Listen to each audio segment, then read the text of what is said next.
Legenda Petani Immortal episode 37. Melihat Li Yunfei ragu-ragu, seseorang langsung tertawa terbahak-bahak, "Jika kau menginginkan anggur yang enak, kakak Guanghui kita sudah membelinya. Saat sudah ada di sini, jangan pura-pura pengecut dan tidak berani minum. Jaga ucapanmu. Kalau kau mau minum, minumlah. Hanya pengecut yang berani tidak minum. Aku mau buang air kecil di belakang pohon ini dulu. Kita tidak akan membuang waktu lagi sementara anak buahmu kembali dengan anggur." Setelah mengatakan itu, Li Yunfei melonggarkan ikat pinggangnya dan berjalan ke dalam hutan. Salju di hutan belum mencair, dan sepatu berderak di atasnya dengan suara tumpul. "Silakan buang air kecil kalau mau, tapi jangan menyelinap pergi." Orang-orang di luar mencoba memprovokasinya, mengatakan berbagai macam hal yang provokatif. Li Yunfei mencibir. Karena bajingan-bajingan ini memanfaatkan dirinya, tidak ada lagi yang perlu dikatakan. Buang air kecilnya hanyalah pura-pura.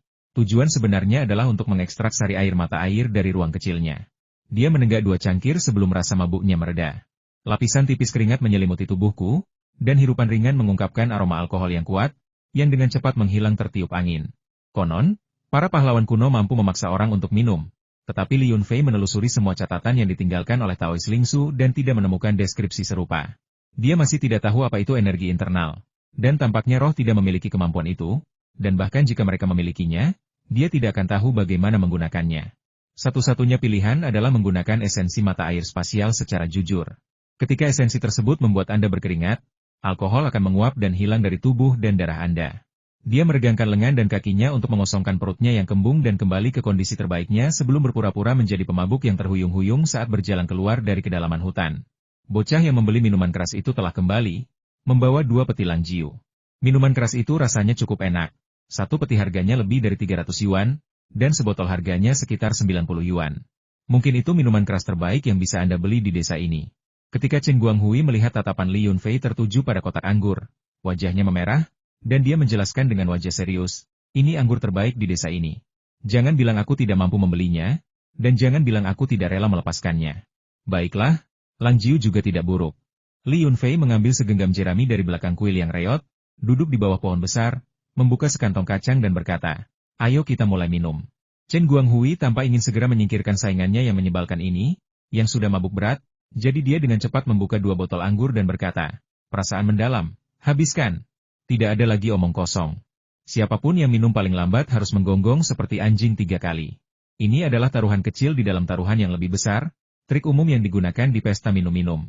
Li Yunfei ragu sejenak, tanpa khawatir kalah, yang justru meningkatkan kepercayaan diri Chen Guanghui. Tanpa menunggu jawaban Li Yunfei, Chen Guanghui menengadahkan kepalanya dan meneguk anggur itu. Li Yunfei pun panik, dan dengan cara yang sama, menuangkan minuman keras itu langsung ke mulutnya dari botol. Langjiu, yang harganya 80 atau 90 yuan per botol, dianggap sebagai minuman keras kelas menengah tingkat pemula. Rasanya lumayan, dan setelah dicampur dengan perasa, rasanya bahkan lebih enak daripada minuman keras buatan sendiri. Dalam kontes minum, orang-orang bahkan tidak peduli dengan rasa atau rasa sakit karena gigi mereka membeku. Mereka hanya menenggak alkoholnya. Beberapa anak muda yang menyaksikan keributan itu bersorak gembira, menyemangati Chen Guanghui. Menurut mereka, Li Yunfei sudah terlalu banyak minum sehingga tidak bisa berjalan dengan benar. Setengah botol saja sudah cukup untuk membuatnya pingsan dan menggonggong seperti anjing. Namun beberapa puluh detik kemudian, Li Yunfei justru menghabiskan sebotol minuman keras itu lebih dulu. Bersendawa, memasukkan beberapa kacang ke mulutnya, dan mengunyahnya beberapa kali sebelum Chen Guanghui menghabiskan sebotol minuman keras tersebut. Kenapa kau minum secepat ini? Belum mabuk juga?" Mata Chen Guanghui membelalak seperti banteng karena saking cemasnya hingga hampir muntah seteguk anggur. Li Yunfei menyipitkan mata, seolah tidak bisa melihat apa yang ada di depannya, dan berkata dengan mabuk, Apa ini? Aku masih bisa minum beberapa botol lagi. Aku tidak akan mabuk. Aku pasti tidak akan mabuk. Ayo, belajarlah menggonggong seperti anjing, biarkan aku mendengarnya." Chen Guanghui sangat marah, wajahnya memerah. Teman-temannya terdiam, mereka telah kalah, dan mereka harus menerima kekalahan. Sementara itu, beberapa orang mengkritik Chen Guanghui karena dianggap lemah kemauan, bahkan tidak mampu mengalahkan seseorang yang sudah mabuk 9/10 lalu apa gunanya kontes minum? Oke, aku akan meniru. Guk, guk, guk. Kepala Chen Guanghui hampir terbenam di salju ketika dia selesai meniru 3 gonggongan anjing. Suara itu benar-benar mengerikan. Bahkan tidak sebagus suara gemerincing koin emas dan tembagaku. Li Yunfei cemberut karena tidak puas. Chen Guanghui sangat marah hingga hampir memukulnya. "Koin emas dan koin tembagamu itu seperti anjing. Oke? Apa kau pikir mereka bisa menggonggong lebih baik daripada aku? Bocah yang membeli anggur itu membuka 2 botol lagi dan memberi isyarat kepada Chen Guanghui dengan matanya agar segera minum, sehingga Li Yunfei tidak punya kesempatan untuk beristirahat. Keduanya menyentuh leher botol bersama-sama dan menuangkan lebih banyak anggur ke perut mereka. Kali ini, keduanya kesulitan minum, berhenti beberapa kali sebelum akhirnya hampir tidak mampu menelan. Li Yunfei kembali memimpin, membalik botol kosong itu agar tidak setetes pun tumpah. Chen Guanghui panik begitu melihat ini. Ia hanya punya satu tegukan terakhir, tetapi tersedak dan memuntahkannya melalui hidung. Batuk batuk batuk batuk. Ug. Ug. Dia batuk beberapa kali, lalu memiringkan kepalanya dan muntah di tumpukan salju. Dia bahkan memuntahkan makan siangnya, menyemburkannya keluar dari mulut dan lubang hidungnya. Ceka, dengan kemampuan minum seperti ini, kau masih berani menantangku adu minum? Apa kau masih bisa minum? Kalau tidak bisa, cepatlah merangkak mengelilingi desa 3 kali. Jangan kurang 1 kali pun. Kau yang memasang taruhan, kau tidak akan curang, kan? Sebenarnya, Li Yunfei merasa ingin muntah setelah minum semua anggur itu, tetapi dia menahan diri demi kemenangan. Teman-teman Chen Guanghui saling bertukar pandang, benar-benar terdiam. Sebelum taruhan itu, tak seorang pun dari mereka menyangka Chen Guanghui akan kalah. Tapi sekarang setelah dia kalah, dia tidak bisa mengingkari janjinya. Jika dia melakukannya, bagaimana dia bisa menghadapi Li Yunfei lagi? Jika kabar itu tersebar, dia akan kehilangan muka di seluruh kota. Aku akan merangkak. Aku terima taruhanku. Chen Guanghui selesai muntah, berbaring di tanah dan tidak mau bangun, lalu merangkak keluar dari hutan. Baiklah, kau, Li Yunfei, memang luar biasa. Caramu mencari istri lebih baik dariku, dan kemampuan minummu juga lebih baik dariku. Aku menyerah. Aku terima taruhanku. Aku akan merangkak 3 kali. Jika kurang 1 kali pun, aku akan mendapatkan cucu. Baiklah, kau memang laki-laki. Lain kali kau datang ke desa keluarga Liku, aku akan mentraktirmu minuman, pasti anggur terbaik, Wuliangye atau Moutai, terserah kau. Setelah mengatakan itu, Li Yunfei bergegas bersembunyi di balik pohon dan memuntahkan beberapa teguk anggur. Siapapun yang pernah mabuk tahu bahwa setelah minum banyak alkohol, hal pertama yang keluar adalah sesuatu yang agak bening, sementara makanan berada di bagian bawah perut, dan Anda tidak akan memuntahkannya kecuali Anda muntah dengan hebat. Setelah memuntahkan beberapa tegukan anggur itu, Li Yunfei merasa jauh lebih baik. Dengan hanya 1 botol anggur yang tersisa di tubuhnya, dia bisa perlahan menikmati sensasi pusing yang disebabkan oleh efek mati rasa alkohol tanpa konsekuensi serius. Li Yunfei tidak mengawasi Chen Guanghui dan langsung pergi ke rumah Yang Yunu. Tanpa diduga, paman dan sepupunya sedang berbicara dengan seseorang di depan pintu. Ketika mereka melihat Li Yunfei, mereka tersenyum dan bertanya, "Fua, apakah tidak ada yang mengganggumu hari ini?" "Tidak, aku orang yang santai. Siapa yang berani membuat masalah denganku?" Jawab Li Yunfei sambil tersenyum. Sepupu Chen Sheng sedang memegang setumpuk uang dan menghitungnya ketika dia melihat Li Yunfei. Dia segera berhenti menghitung dan berkata dengan gembira, "Fua, aku kaya hari ini. Berkatmu, jamurku terjual sangat laris. Aku sudah mendapatkan kembali semua investasiku dan bahkan menghasilkan tambahan 8.000 yuan. Aku bisa memanen jamur 2 kali lagi sebelum tahun baru. Itu semua uang. Jangan pergi malam ini, aku akan mentraktirmu minum." Sekadar menyebut nama alkohol saja sudah membuat perut Li Yunfei mual, dan ia merasa ingin muntah. Tidak ada yang bisa ia lakukan. Minuman keras Sichuan memiliki efek samping yang kuat. Jika ia merasa seperti ini, Chen Guanghui mungkin sudah pingsan di tengah salju. Tapi ia ditemani teman-temannya, jadi seharusnya ia baik-baik saja. Paman tertua menampar kepala Chen Sheng dan memarahi, "Kau sudah gila karena menghitung uang, ya? Apa yang kau tahu? Siapa yang menemani pengantin baru pulang kampung dan menginap? Jika kau ingin mengundang jimat keberuntungan, masih banyak waktu nanti. Kenapa kau harus memilih malam ini?" Namun, tepat setelah mereka selesai berbicara, mereka melihat Chen Guanghui, ditemani sekelompok orang, perlahan merangkak melintasi pintu masuk gang, menggonggong seperti anjing guguk guguk. Li Yunfei tidak punya waktu untuk menyaksikan Chen Guanghui mempermalukan dirinya sendiri. Dia bersembunyi di tempat terpencil, meminum 2 cangkir lagi sari mata air spasial, dan berkeringat, yang membuatnya merasa sedikit lebih baik. Sesampainya di rumah Yang Yunu, ia mendapati ayahnya sudah sadar. Saat menuangkan teh untuknya, ia menambahkan sedikit sari air mata air spasial, yang membuat Li Chengwen kembali sadar. Kemudian ia sibuk meminta mertuanya untuk meninggalkan isi kotak itu. Saat hari mulai gelap, meskipun para pria dari Li Jiashai yang membawa kotak-kotak itu masih mabuk, mereka dibangunkan, diberi beberapa cangkir teh, dan pada dasarnya mampu berjalan.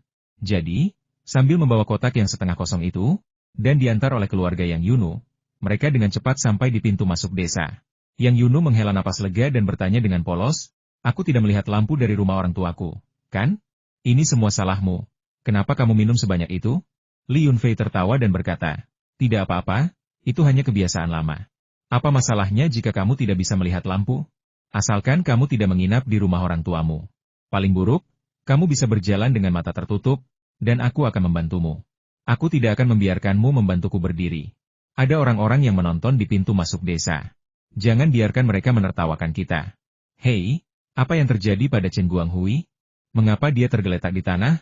Yang Yunu melihat lebih dekat dan menyadari bahwa ada beberapa orang di pintu masuk desa yang tidak melihatnya, tetapi berkumpul di sekitar Chen Guanghui, menyaksikan dia mempermalukan dirinya sendiri. Li Yunfei berkata dengan nada serius, mungkin kamu minum terlalu banyak. Anak muda, minum alkohol bisa menimbulkan masalah. Kamu harus belajar dari pengalaman setelah beberapa kali. Lihat suamimu, aku tidak pernah minum terlalu banyak. Moderasi adalah kuncinya. Kau berani-beraninya mengatakan itu? Kau yang paling banyak minum di meja ini hari ini. Ayahku mabuk karena kau juga membuatnya mabuk. Yang Yunu membalas sambil tersenyum. Tangan kecilnya dipegang oleh Li Yunfei, tetapi dia tidak berontak. Dia hanya memalingkan kepalanya dari Li Yunfei. Ayah mertuaku benar-benar sadar. Dia tahu aku mampu, jadi dia juga mempercayakan adik iparnya kepadaku, kata Li Yunfei tanpa malu-malu, mengejek ocehan mabuk ayah mertuanya. Pergi ke neraka. Kalau kau terus bicara omong kosong, aku tidak akan bicara lagi denganmu. Ayahku bicara omong kosong, dan kau juga bicara omong kosong. Yudi memeras 3 set pakaian dariku karena ini. Kurasa dia akan datang memintaku pergi ke kota untuk membeli pakaian besok, kata Yang Yunu dengan marah. Aku bilang aku akan beli 2 set saat pergi, kenapa harganya naik menjadi 1 set lebih mahal? Hehe, toh kita semua keluarga, kita bisa membeli pakaian sebanyak yang kita mau, kata Li Yunfei dengan santai. Adik laki-lakiku juga menginginkan 2 set pakaian. Beli. Ayo kita pergi ke kota bersama besok dan membeli apapun yang kita suka. Tapi dana perusahaan perlindungan lingkungan kami semuanya digunakan untuk pembangunan gedung. Dan gaji pribadi saya sudah habis. Orang tua saya tidak memberi saya mahar yang banyak, jadi mereka memberi saya tambahan 100.000 yuan dalam bentuk tunai. Bisakah saya membelanjakannya? Kalau tidak, saya benar-benar tidak punya uang lebih untuk membelikan mereka pakaian. Li Yunfei menepuk dahinya dengan menyesal dan berseru. Oh, salahku. Aku terlalu sibuk dengan pernikahan kita beberapa hari terakhir ini dan tidak memikirkan hal ini. Kupikir kau tidak akan kekurangan uang karena kau punya perusahaan perlindungan lingkungan. Besok saat kita pergi ke kota, aku akan mentransfer beberapa ratus ribu yuan ke rekeningmu terlebih dahulu, dan juga mengajukan 2 kartu kredit dengan limit tinggi. Kita begitu kaya, kita tidak bisa membiarkan istri kita bahkan tidak punya uang untuk membeli pakaian. Yang Yunu buru-buru menjelaskan, tidak perlu, biasanya aku tidak kekurangan uang. Hanya saja semuanya menumpuk sekaligus, dan adik-adikku memerasku, itulah sebabnya aku meminta mahar. Uang yang kau berikan sudah lebih dari cukup, bagaimana mungkin aku meminta lebih? Lagi pula, orang tuaku menyimpan sebagian besar hadiah $1 juta yang kau berikan, dan kau sama sekali tidak menyalahkanku. Menurut adat setempat, sejumlah besar uang yang diberikan kepada keluarga mempelai wanita sebagai hadiah pertunangan harus dikembalikan kepada keluarga mempelai pria sebagai bagian dari mas kawin pada saat pernikahan. Namun, uang ini biasanya disimpan oleh mempelai wanita. Tetapi jika keluarga mempelai wanita miskin, atau jika ia memiliki adik-adik yang belum menikah dan membutuhkan uang, uang ini seringkali disita oleh keluarga mempelai wanita. Banyak konflik keluarga seringkali berakar dari hadiah pertunangan ini. Li Yunfei tidak bermaksud meminta hadiah murah hati itu kembali, tetapi melihat Yang Yunu mengungkitnya, sepertinya dia merasa terbebani dan tertekan. Dia menyadari bahwa dia belum menjelaskan semuanya dengan jelas kepadanya, yang menyebabkan Yang Yunu menyimpan dendam. Dalam kehidupan pernikahan mereka, Yang Yunu selalu harus mengalah padanya, yang bukanlah pertanda baik. Saat berjalan di jalan sekarang, dengan begitu banyak orang di sekitar, tidak nyaman untuk berbicara dengan Yang Yunu secara detail. Dia hanya tersenyum dan berkata, jangan khawatir, aku akan mengurus ini untukmu. Meskipun sudah menjadi kebiasaan bagi laki-laki untuk mengurus rumah tangga di daerah kita, aku tidak akan membiarkanmu menderita ketidakadilan, dan aku tentu tidak akan memotong uang sakumu. Adapun perusahaan perlindungan lingkungan itu, pada dasarnya hanya memberimu uang untuk dibelanjakan. Jangan hanya fokus pada investasi dan akhirnya membuat dirimu begitu miskin. Aku tahu, aku tidak miskin, karena aku punya suami yang baik. Kata-kata terakhir itu dibisikkan di telinga Li Yunfei. Karena orang-orang di depannya membawa kotak-kotak, jelas dibutuhkan keberanian besar baginya untuk mengucapkan kata-kata ini. Li Yunfei menganggap tatapan nakal Yang Yunu sangat menggemaskan, jadi dia mengecup pipinya. Yang Yunu langsung melompat menjauh, pipinya memerah, dan menoleh untuk melihat pemandangan di sekitarnya. Salju, yang belum sepenuhnya mencair, bermandikan cahaya merah meriah dalam cahaya senja matahari terbenam. Setelah mereka naik ke perahu, tukang perahu tua itu segera berangkat sebelum perahu penuh. Sambil mengemudikan perahu, ia bahkan sempat mengobrol Fua, keluarga mertuamu sangat ramah. Keempat pria yang membawa kotak-kotak itu semuanya mabuk. Aku yakin mereka tidak bisa berjalan dengan benar sendiri jika tidak membawa barang-barang itu. Hehe, mereka sangat antusias. Mereka mengalahkan 4 orang dari kelompok kami, dan kami mengalahkan 6 atau 7 orang dari kelompok mereka, jawab Li Yunfei sambil tersenyum. Menurut adat setempat, keramahan tuan rumah baru ditunjukkan ketika para tamu sudah mabuk. Yang Yunu sedang dalam suasana hati yang baik dan tertawa ketika mendengar ini. Sambil berkata, mereka hampir tidak bisa pulang karena terlalu banyak minum. Jika bukan karena upacara penyambutan hari ini, mereka mungkin akan terus minum malam ini. Paman dan bibiku berteriak bahwa mereka akan terus minum malam ini sebelum mereka pingsan. Si tukang perahu tua itu terkekeh, itu artinya mereka benar-benar minum terlalu banyak. Orang mabuk selalu bilang mereka tidak minum terlalu banyak, tapi mereka langsung pingsan dalam sekejap mata. Dan mereka yang berpura-pura mabuk sering berguling-guling di tanah sambil berteriak bahwa mereka minum terlalu banyak, seolah-olah mereka takut tidak ada yang akan mendengar mereka. Paman? Ternyata Paman juga seorang penikmat anggur. Jika Paman ada waktu luang malam ini, datanglah ke rumahku untuk minum-minum. Paman sangat membantu persiapan pernikahanku akhir-akhir ini, ajak Li Yunfei sambil tersenyum. Aku tidak banyak membantu. Hanya beberapa perjalanan lagi. Bukannya itu minyakku sendiri, jadi aku tidak keberatan menggunakannya. Sebaliknya, kau memberiku banyak rokok, yang membuatku merasa berhutang budi padamu. Tukang perahu tua itu tersenyum dan menolak, mengatakan bahwa setelah beberapa perjalanan lagi, dia akan kembali memasak. Istrinya merasa kurang sehat beberapa hari terakhir ini. Dia telah minum obat yang diresepkan oleh kakek Li Yunfei, dan meskipun kondisinya telah membaik, dia masih lemah dan tidak bisa melakukan banyak hal. Saat mereka sedang berbicara, mereka sudah menyeberangi sungai. Ibu Li Yunfei sudah menunggu di tepi sungai, mungkin sudah tidak sabar. Jika dia tidak segera kembali, dia akan pergi ke Chenjiago untuk menjemputnya.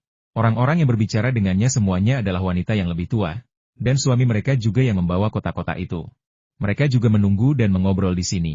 Melihat kondisi para pria yang mabuk, para wanita memiliki berbagai macam pendapat. Beberapa tertawa dan mengatakan bahwa mereka sudah kenyang dan tidak membuang-buang tenaga membawa kotak-kotak itu. Yang lain memarahi suami mereka, mengatakan bahwa mereka tidak tahu tempat mereka, bahwa minum terlalu banyak telah menunda pekerjaan maskot, dan bahwa mereka akan menyesalinya suatu hari nanti. Chen Xiuzi tersenyum dan menghibur semua orang, mengatakan bahwa masih pagi menjelang gelap, dan tidak akan terlalu larut untuk kembali dalam setengah jam. Siapa yang akan menyalakan lampu pada jam segini? Sambil berbincang, mereka membawa kotak itu ke rumah tua. Sebagian isi kotak yang tersisa akan dibagikan kepada orang yang membawanya. Saat mengembalikan kotak yang dipinjam dari seseorang, sudah menjadi kebiasaan untuk meninggalkan sesuatu di dalamnya sepotong daging, sekotak buah, apapun untuk menunjukkan kesopanan. Jika tidak meninggalkan apapun, orang-orang di desa akan membicarakan Anda selama bertahun-tahun, menyebut Anda pelit dan kikir. Li Yunfei tidak perlu mengkhawatirkan hal ini. Setelah bertukar beberapa kata sopan di rumah tua itu, dia dan Yang Yunu kembali ke villa untuk beristirahat sejenak. Saat melewati gang itu, saya melihat Tongtong berlari sambil menangis, dengan neneknya mengejarnya sambil memegang tongkat kecil dan mengumpat sepanjang jalan. Dasar bocah nakal, kau masih sangat muda dan sudah berbuat jahat, mengkhianati keluargamu. Aku akan memukulmu sampai mati hari ini. Katakan padaku, dari mana kau mencuri uang untuk dikirim ke ibumu? Apakah kau mencurinya dari lemariku? 2.000 yuan. Itu gaji 2 bulan kakekmu. Ibumu, si jalang itu, sudah menemukan suami yang baik. Apa kau pikir dia tidak akan kembali untuk tahun baru? Kenapa kau tidak menggunakan otakmu? Nenek Tongtong melontarkan kata-kata yang sangat kasar kepadanya. Tongtong menangis dan berlari menjauh ketika dia terpeleset dan jatuh ke dalam genangan lumpur kecil. Ketika neneknya berhasil menangkapnya, alih-alih membantunya berdiri, dia memukul pantatnya beberapa kali dengan tongkat kecil. Wah! Berhenti memukulku, aku tidak mencuri uangmu. Aku mendapatkan uang itu sendiri. Ibu berjanji akan membelikan tiket kereta api begitu aku mendapatkan uangnya. Wah! Ibu pasti akan kembali untuk tahun baru. Tongtong meronta dan menangis di genangan lumpur. Nenek Tongtong adalah bibi Li Yunfei. Meskipun ia adalah kerabat dekat, ia juga tidak menyetujui perilaku Tongtong. Hentikan. Anak itu masih sangat kecil. Bagaimana kau bisa melakukan ini? Tarik dia keluar dari lumpur. Secepat apapun Li Yunfei berlari, dia tidak bisa menghentikannya dan berteriak dari jarak puluhan meter. Yang Yunu mengikuti di belakang, membujuk dengan lembut, Bibi, Tongtong anak yang baik, dia tidak seharusnya mencuri uang. Mintalah dia dengan baik, jangan pukul dia. Dingin sekali, dia jatuh ke lumpur dan basah kuyup. Bantu dia berdiri dengan cepat, jangan sampai dia sakit. Ini urusan keluarga kami, bukan urusanmu. Kau tidak bisa mengendalikan segalanya, kan? Dan hak apa yang kau miliki untuk ikut campur dalam caraku mendisiplinkan cucuku? Wanita tua itu sangat mendominasi. Li Yunfei sudah tidak menyukainya dan kesal dengan sikap pilih kasih wanita tua itu. Saat ini, dia tidak berbicara dengan nada ramah. Dia mengangkat tongkatnya dan mencambuk Tongtong beberapa kali lagi. Paman, Bibi, Hicks. Ayo selamatkan aku. Aku tidak mencuri uang nenek. Uang itu hasil jualan sayur dan buah, dan uang yang kudapatkan beberapa hari lalu untuk mendorong tandu. Tongtong menangis, dan dengan segenap kekuatan, ia keluar dari kubangan lumpur dan berlari ke sisi Li Yunfei. Tak peduli seberapa banyak lumpur yang menutupi tubuhnya, ia meringkuk di belakang kaki Li Yunfei, tak berani menunjukkan wajahnya. Apa sebenarnya yang terjadi? Di mana Li Qingmu? Suruh dia keluar. Apakah benar-benar pantas memukuli anak seperti ini hanya demi sejumlah uang yang sedikit? Li Yunfei melihat bekas tangan di wajah Tongtong dan tubuhnya yang kotor dan basah. Dia merasa sangat kasihan pada anak itu dan hatinya terasa sangat sakit. Wanita tua itu masih sangat marah.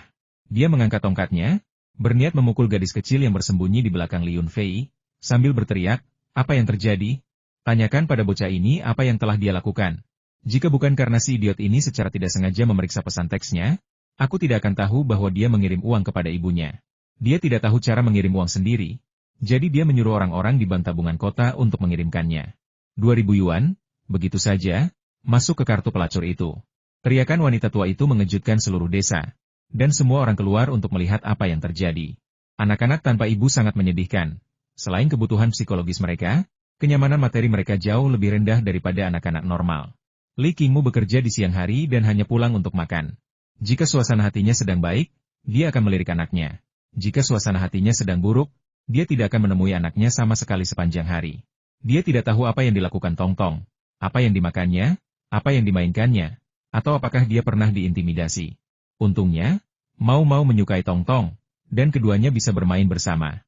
Mau selalu menyimpan sebagian makanan enak dan barang-barang menyenangkan untuk Tongtong. Selain itu, Li Yunfei sangat memperhatikan mereka, memberi anak-anak uang hasil penjualan sayur, upah buruh, uang tugas, dan lain-lain. Sesekali agar mereka bisa membeli camilan. Tongtong cukup pandai menabung. Dia menabung semuanya. Namun, dia sangat merindukan ibunya. Jadi untuk membawa ibunya pulang saat tahun baru, dia mengirimkan uang yang telah dia tabung sekian lama. Setelah mengetahui apa yang terjadi, penduduk desa menghela napas iba, mengatakan bahwa anak itu menyedihkan, dan bahwa 2.000 yuan itu adalah tabungannya sendiri. Jadi mereka tidak seharusnya memukulinya.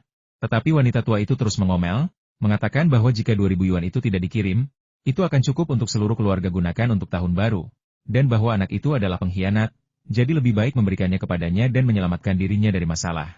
Li Yunfei tidak bisa berbuat apa-apa terhadap wanita tua itu, jadi dia hanya menatapnya tajam dan berkata, "Baiklah, hanya 2.000 yuan.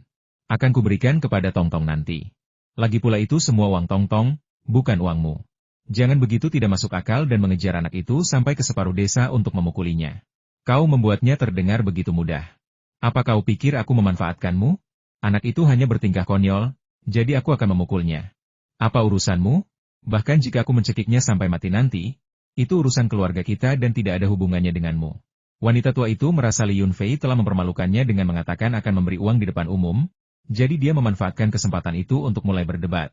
"Bibi, pembunuhan itu ilegal, dan itu salah meskipun anak itu anakmu sendiri," bisik Yang Yunu mengingatkan. "Urus-urusanmu sendiri. Kau pikir kau siapa? Kau baru menikah 2 hari dengan keluarga ini, dan kau sudah mau ikut campur urusan kami? Lihatlah dirimu sendiri di cermin." Wanita tua itu cepat menyerang siapapun yang bisa dia tangkap, dan kata-kata ini sangat kejam. "Tante, jangan sok tangguh hanya karena kau sudah tua. Tante boleh saja memarahiku beberapa kali, tapi kalau Tante bilang sesuatu yang tidak baik pada UNU, Tante tidak akan membiarkannya lolos begitu saja. Tante tidak berani memukul Tante, tapi Tante akan memanggil kakek untuk menghajar Tante," kata Li Yunfei sambil meraih ponselnya untuk menelepon. Wanita tua itu ketakutan ketika melihat ini. Dia duduk di tanah dan berteriak, "Ya Tuhan, dasar bodoh, di mana kau? Ibumu dianiaya habis-habisan. Mengapa kau bersembunyi di rumah dan tidak keluar, dasar bajingan kecil? Kau bahkan dimarahi karena mencoba merawat anakmu. Bagaimana aku bisa tinggal di desa sekarang?" Orang tua Li Yunfei mendengar keributan itu dan keluar untuk membujuknya agar tidak berdebat dengan bibinya, dengan mengatakan bahwa jika dia berdebat dengannya, bibinya akan melampiaskannya pada Tongtong, dan anak itu yang akan menderita. Li Qingmu juga keluar, menundukkan kepala, diam-diam menarik ibunya ke arah rumah. Dia tahu betul mengapa ini terjadi, Dia hanya marah karena Tongtong telah ditipu oleh mantan istrinya, dan tidak memiliki niat lain. Dia tidak pernah menyangka ibunya akan mengejar dan memukuli putrinya. Dia ragu sejenak dan tidak ikut campur, tetapi seluruh desa mengetahuinya. Dia masih harus bekerja di ladang Li Yunfei, jadi bagaimana mungkin dia berani berdebat dengan Li Yunfei? Lagi pula, Li Yunfei memperlakukan Tongtong dengan sangat baik, yang dia lihat dan hargai. Li Yunfei, sebagai paman, bahkan berbuat lebih baik daripada dirinya, sang ayah. Secara logis dan emosional, dia tidak bisa mengatakan apapun yang menentangnya. Terlebih lagi, ketika tiba di lokasi kejadian, ia melihat putrinya menangis dan berlumuran lumpur. Akan menjadi kebohongan jika dikatakan ia tidak patah hati. Tongtong menangis sangat sedih, nenek tidak menginginkanku lagi. Dan ayah juga tidak menginginkanku?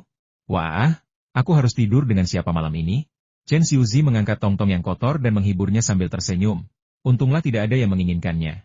Nenek mendapatkan cucu perempuan yang bijaksana dan berperilaku baik secara cuma-cuma.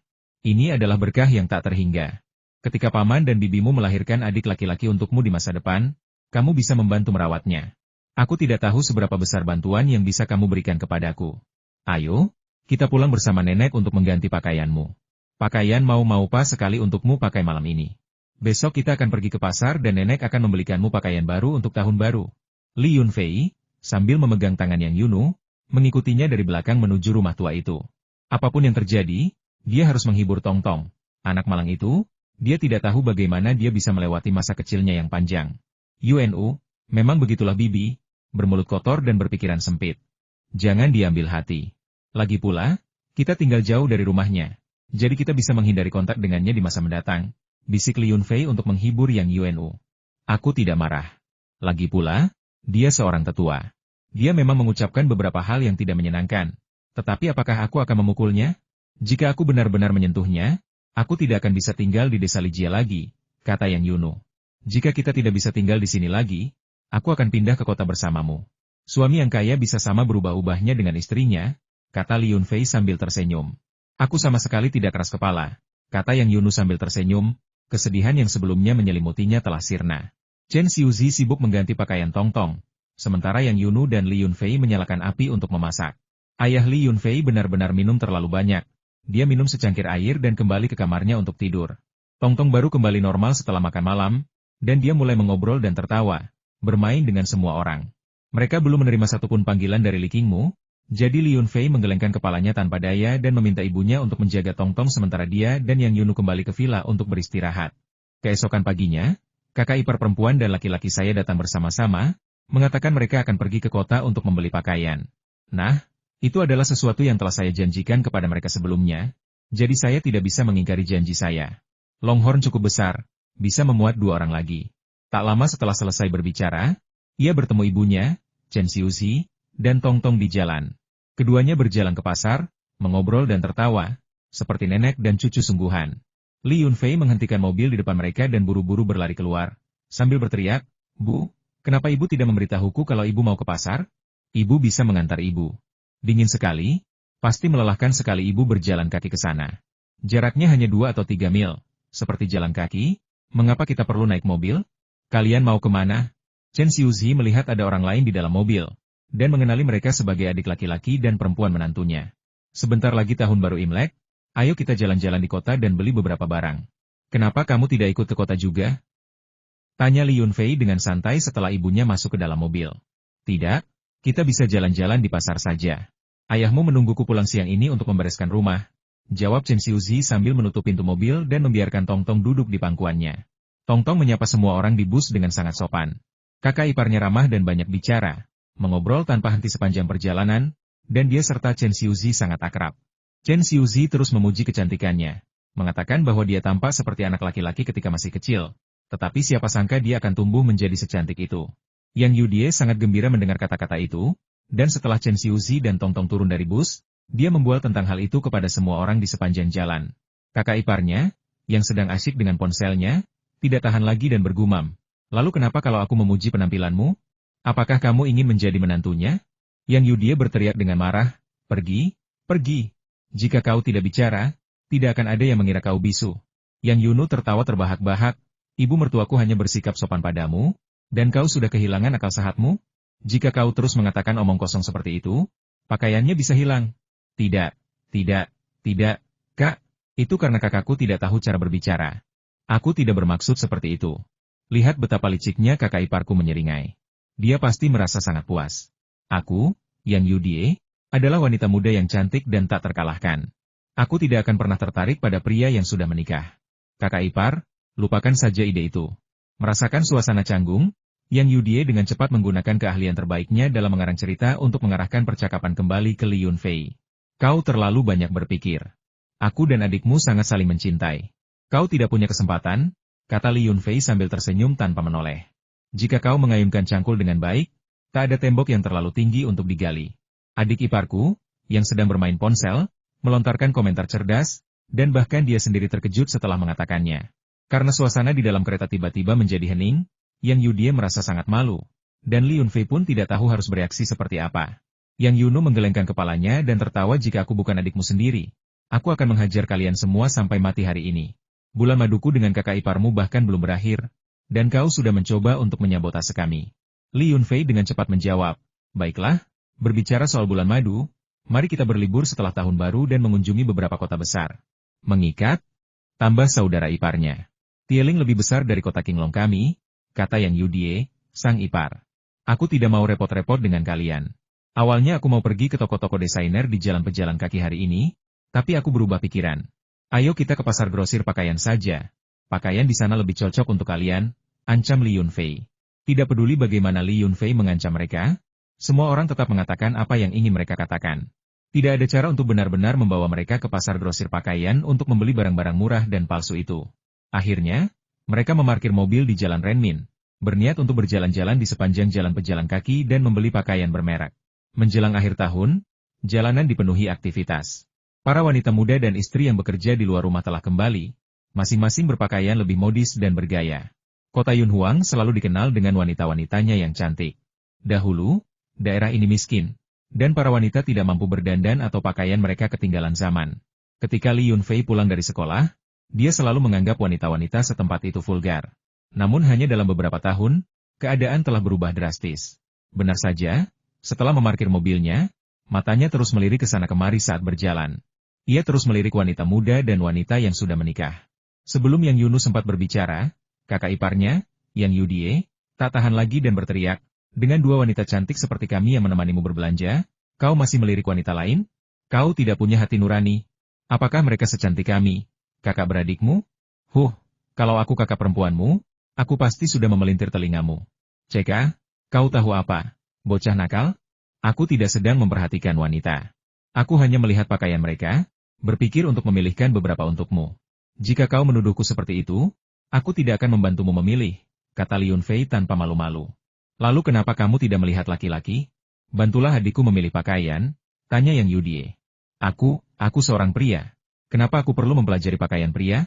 Beli saja gaya yang sedang kupakai, tidak perlu mengacu pada orang lain, bantah Li Yunfei sambil memaksakan senyum. Yang Yulong, sang ipar, berhenti bermain ponsel dan berkata dengan nada mengejek, aku tidak akan mengambil pakaian kuno milikmu meskipun kau memberikannya secara cuma-cuma. Aku lebih memilih telanjang daripada membeli gayamu. Melihat mereka berdebat begitu keras, Yang Yunu tersenyum dan tidak mengatakan apapun, tetapi hanya mempererat genggamannya pada lengan Li Yunfei. Suamiku boleh memandang siapapun yang dia mau. Dia memegang lenganku, jadi aku tidak takut pada mereka. Selamat datang, para pria tampan dan wanita cantik. Apa yang ingin Anda lihat di dalam? Seorang pramuniaga ramah sudah berdiri di pintu, mengenakan megafon, dengan lantang menyapa calon pelanggan yang lewat. Lebih dari 100 meter dari sudut jalan pejalan kaki, bagian jalan Renmin di sini tampak lebih makmur, dengan beberapa merek pakaian, tas, dan sepatu terkenal telah membuka toko utama di sini. Ya, ini tempatnya. Teman sekelasku membeli setelan kasual terakhir kali seharga lebih dari 1.000 yuan. Dia tampan sekali, hampir saja merebut pacarku. Kakak ipar, ayo kita masuk ke toko ini. Li Yulong tahu siapa yang akan membayar hari ini. Beberapa saat sebelumnya dia kesal dengan Li Yunfei, tetapi sekarang karena mereka akan membeli sesuatu, dia tiba-tiba menjadi antusias. Baiklah, mari kita masuk ke toko ini dan melihat-lihat.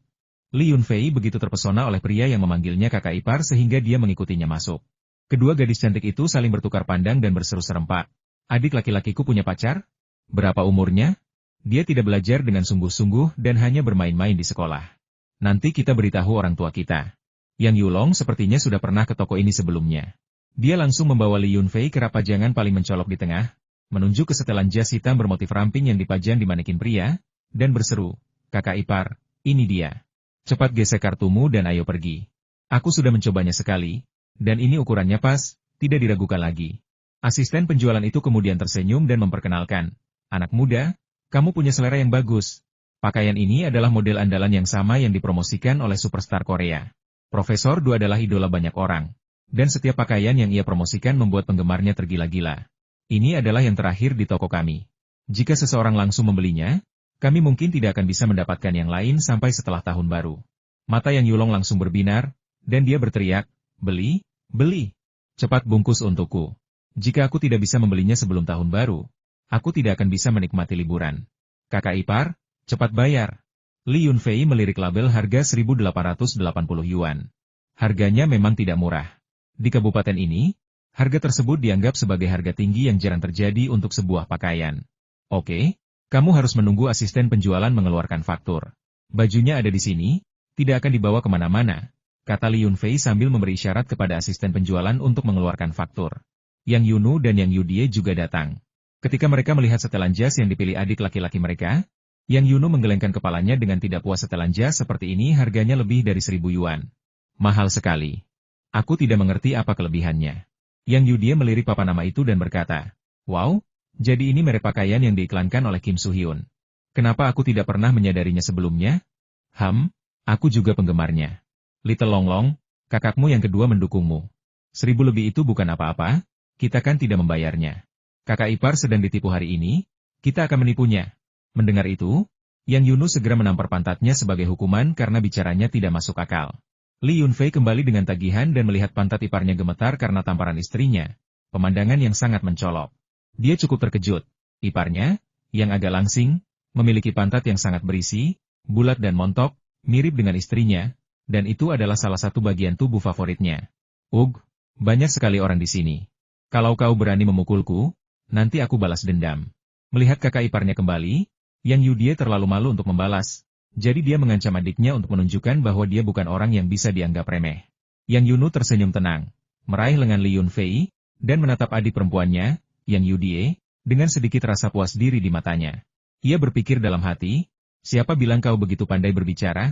Aku tidak bisa mengalahkanmu dalam debat, tapi aku bisa berkelahi. Kemampuan fisikku jauh lebih unggul daripada kata-katamu." Yang Yulong, sang ipar, sepenuhnya terfokus pada pakaian, dan dia tidak memperhatikan perubahan-perubahan kecil. Dia mengambil setelan jas yang telah dikemas oleh pramuniaga dan hendak pergi ketika tiba-tiba dia memutuskan, "Tidak, aku tidak bisa menunggu lebih lama lagi. Aku akan memakainya sekarang." "Pramuniaga, di mana ruang ganti Anda?" Asisten penjualan itu tidak merasa aneh dan secara pribadi mengantar Yang Yulong ke ruang ganti pria di pojok. Melihat bahwa dia tidak bisa pergi dalam waktu dekat, dan merasa senyum kakaknya terlalu menjengkelkan, Yang Yudie pergi ke bagian pakaian wanita. Dia tampaknya telah menemukan jaket bulu yang bagus dan berseru dengan lantang, "Kakak ipar, kemarilah dan bantu aku melihat bagaimana pendapatku tentang yang ini. Kau sudah mengamati para wanita begitu lama tadi, matamu pasti cukup jeli." Kata-kata itu terdengar canggung dari sudut pandang manapun, dan pelanggan lain mulai memandang Li Yunfei dan Yang Yunu dengan tatapan aneh. "Aku belum pernah mengamatimu, jadi bagaimana aku bisa tahu apakah itu bagus atau buruk? Jika menurutmu oke, coba saja di ruang ganti dan lihat bagaimana hasilnya." "Hehe. Aku hanya membantu kakakmu memilih pakaian, aku tidak peduli dengan pakaianmu." Li Yunfei berpura-pura tidak melihat tatapan aneh dari pelanggan di sekitarnya, tetapi dia tidak bermaksud memberikan komentar sembarangan, membiarkan kakak iparnya memutuskan sendiri. "Dasar mesum." Yang Yudie sedikit tersipu dan cepat-cepat berbalik. Ia sepertinya menganggap ucapan Li Yunfei ambigu. Untuk menutupi rasa malunya, ia mengambil jaket panjangnya dan berlari ke ruang ganti. Jaket bulu angsa putih ini ternyata sangat cocok untuk Yang Yudie. Baik kualitas pengerjaan maupun gayanya sangat bagus. Benar saja, setelah Yang Yudie berganti pakaian dan keluar, pelanggan pria di sebelahnya menatapnya, sesekali meliriknya. Kainnya berwarna putih, dengan lapisan bulu halus putih di kerah dan manset. Bagian pinggangnya sangat ketat, membuatnya tampak berdada penuh dan berlekuk. Ada juga lapisan bulu halus putih di sekitar bagian bawah pakaian, seperti ekor rubah. Saat dia muncul dengan pakaian itu, kata wanita penggoda langsung terlintas di benak Li Yunfei. Sebagai kakak perempuan, Yang Yunu tetap bertanggung jawab setelah bercanda, mengangguk dan memuji. "Tidak buruk, itu sangat cocok untukmu. Kamu terlihat sangat cantik. Lihat dirimu di cermin, jika kamu suka, aku akan meminta kakak iparmu untuk membayar tagihannya." Yang Yudie berputar-putar di depan cermin, lalu tersenyum agak narsis, tentu saja. Aku punya postur tubuh model dan wajah malaikat. Aku terlihat bagus dalam pakaian apapun. Aku adalah gantungan baju legendaris. Kakak ipar, bagaimana menurutmu? Asisten penjualan, silakan buatkan faktur. Kata-kata ini merupakan penegasan terbesar bagi Yang Yudie. Tidak hanya Yang Yudie yang bahagia, tetapi mata asisten penjualan itu juga menyipit sambil tersenyum. Hari ini dia bertemu dengan seorang Taipan. Pakaiannya tidak ada yang istimewa, tetapi dia sangat murah hati. Yang Yudie dan Yang Yulong mengenakan pakaian baru mereka, memotong label dan membungkus pakaian lama mereka. Kedua idiot ini tipe orang yang cepat bosan dengan yang lama dan langsung ingin yang baru. Mereka bahkan tidak bisa menunggu sedikit lebih lama. Li Yunfei tidak menyukai gaya tempat itu. Begitu pula istrinya, Yang Yunu, jadi mereka tidak melanjutkan melihat-lihat. Setelah pergi, mereka langsung menuju jalan pejalan kaki. Namun, kedua tas pakaian itu diserahkan kepada Li Yunfei, sebuah kasus tipikal seseorang yang membayar sekaligus melakukan pekerjaan. Li Yunfei berpikir semua ipar laki-laki pasti memiliki kehidupan yang menyedihkan seperti itu, dan hendak mengeluh kepada istrinya agar ia bisa menghiburnya malam itu. Tetapi kemudian ia melihat iparnya tiba-tiba bergegas menuju pintu masuk toko pakaian, meraih tangan seorang wanita muda yang cantik, dan mulai berdebat dengan keras. Pria di sebelah wanita itu, tanpa berkata apa-apa, mengambil tebu dan mulai memukul kepala Yang Yulong. Yang Yulong, yang berasal dari keluarga praktisi Tai Chi, tak mampu menandingi lawannya. Ia terhuyung-huyung akibat beberapa pukulan tebu, dan tubuh serta kepalanya dipenuhi serpihan tebu. Ia berjongkok di tanah dan berteriak kesakitan, tetapi ditendang beberapa kali lagi dengan sepatu kulit. Dasar bajingan malang, aku sudah menghormatimu di sekolah dan tidak langsung merebutnya, kau seharusnya bersyukur. Sekarang liburan musim dingin, apa yang kau lakukan di kota? Jadi kenapa kalau kau melihatku mencium dan memeluknya? Kalau kau berani menyentuhku, aku akan menyuruh seseorang memukulimu sampai mati. Kalau kau tahu apa yang terbaik untukmu, pergilah dari sini.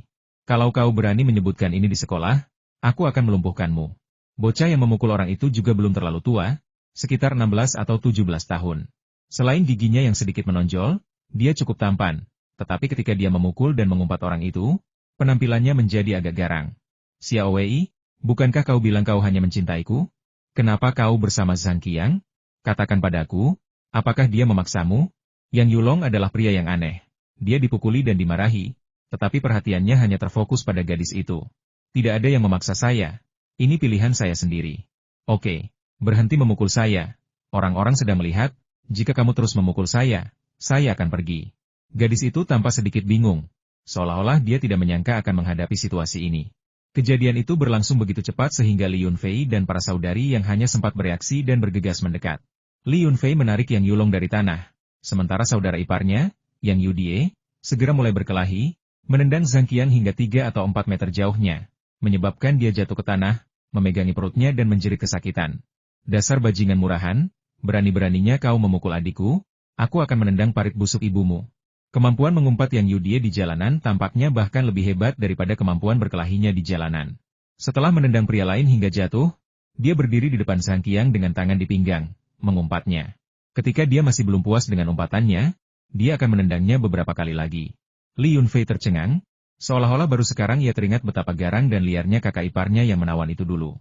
Reputasinya sebagai gadis tombau dan gila bukan hanya sekadar penampilan. Aku akan menyuruh seseorang membunuh kalian semua. Tak seorang pun dari kalian akan lolos, dasar jalang sialan. Berani-beraninya kau memukulku? Kau akan menyesalinya. Zhang Qiang berteriak sambil jatuh ke tanah, masih mengancam sambil mengeluarkan ponselnya dan menekan sebuah nomor.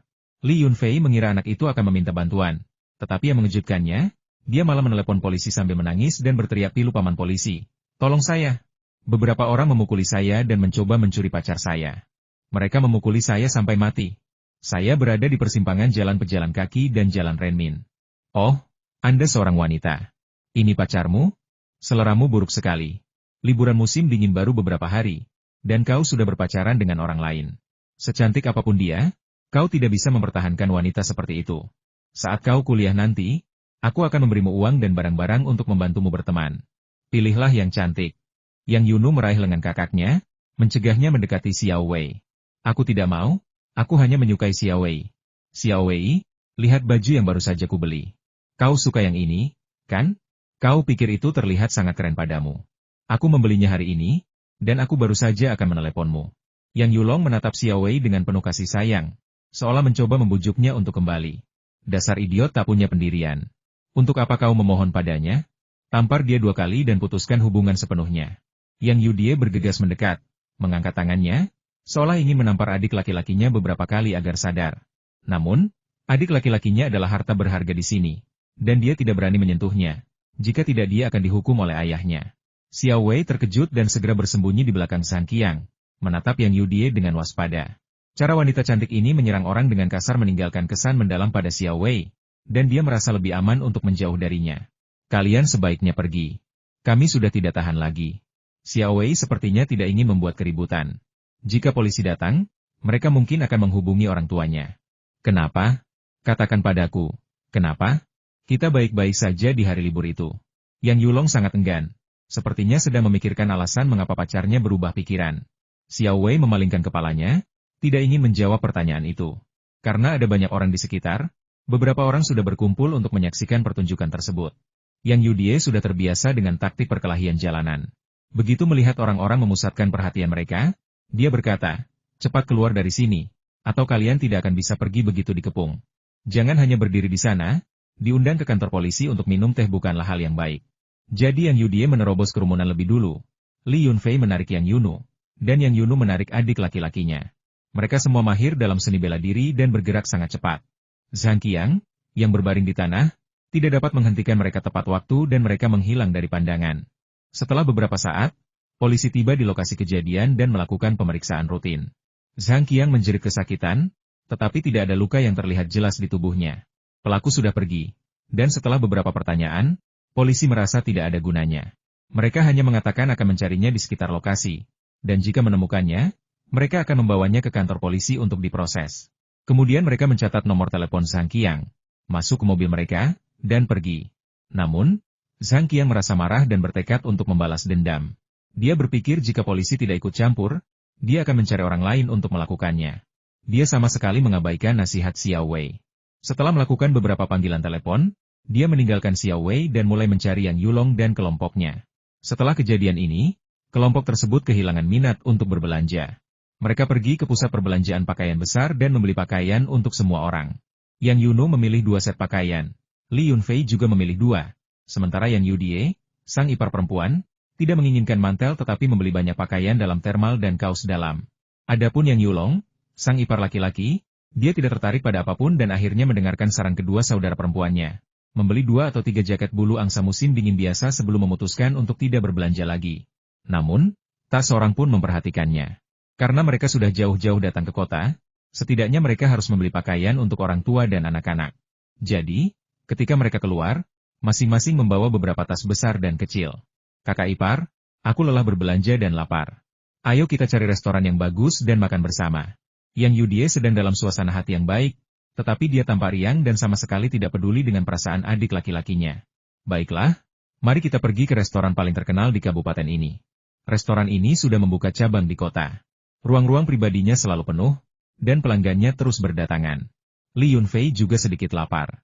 Dia makan terlalu cepat pagi tadi dan belum cukup makan. Restoran paling terkenal? Maksudmu Chuan Fu Fish King, kan? Benar-benar terkenal. Yang Yudie bersorak ketika kakak iparnya mengangguk. Yai, bagus sekali. Aku pernah mendengar teman-teman sekelasku menyebut restoran ini sebelumnya, dan ikannya sangat enak. Tapi harganya tidak murah. 1 meja harganya minimal 1.000 yuan. Setelah kegembiraannya mereda, Yang Yudie tampak sedikit khawatir apakah dompet kakak iparnya mampu menanggung biaya tersebut. Tidak terlalu mahal.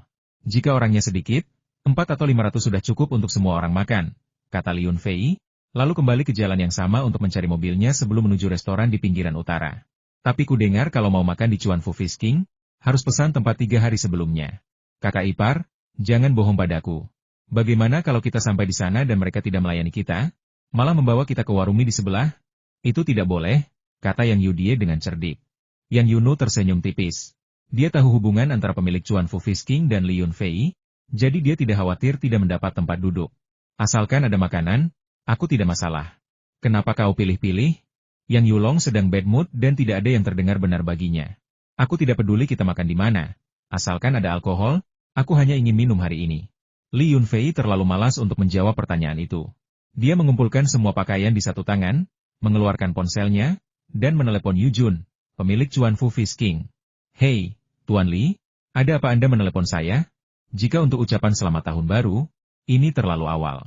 Yu Jun sedang dalam suasana hati yang baik, melontarkan lelucon lokal. Ucapan selamat tahun baru biasanya diberikan oleh junior kepada senior, dan komentar bercandanya menyiratkan bahwa dia menurunkan status Li Yunfei satu generasi. Sialan, pergilah ke neraka. Kalau ada yang mau mengucapkan selamat tahun baru, itu kau. Cukup omong kosongnya, pesankan aku kamar pribadi sekarang juga. Aku akan sampai dalam setengah jam. Kamar kecil saja cukup, kita berempat. Kau bisa pilih makanannya. Pilih yang mahal, tidak harus yang terbaik. Seiring semakin eratnya kemitraan bisnis mereka, lelucon mereka semakin meningkat hingga mereka bisa saling menghina tanpa menyinggung perasaan. Dalam arti tertentu, mereka sudah berteman, bukan hanya mitra bisnis. Fakta bahwa mereka bergegas datang pagi-pagi sekali untuk memberikan amplop merah dan menghadiri pesta pernikahan di pernikahan Li Yunfei adalah indikasi yang jelas akan hal ini. Yu Jun langsung membalas dengan marah, hanya memilih yang mahal? Berani-beraninya kau mengatakan itu?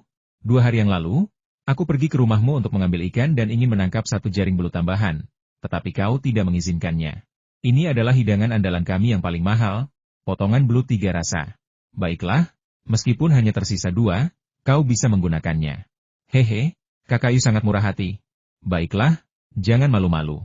Datanglah ke rumahku besok untuk menangkap ikan, cukup untukmu beberapa hari sebelum tahun baru. Jangan khawatir soal harganya. Sama seperti di Fumenlou dan Shuxiangge di kota, kata Li Yunfei sambil tersenyum. Oke, aku lega mendengarnya. Tunggu saja, aku akan menelepon ayahku ke bawah dan memintanya memasak untukmu sendiri.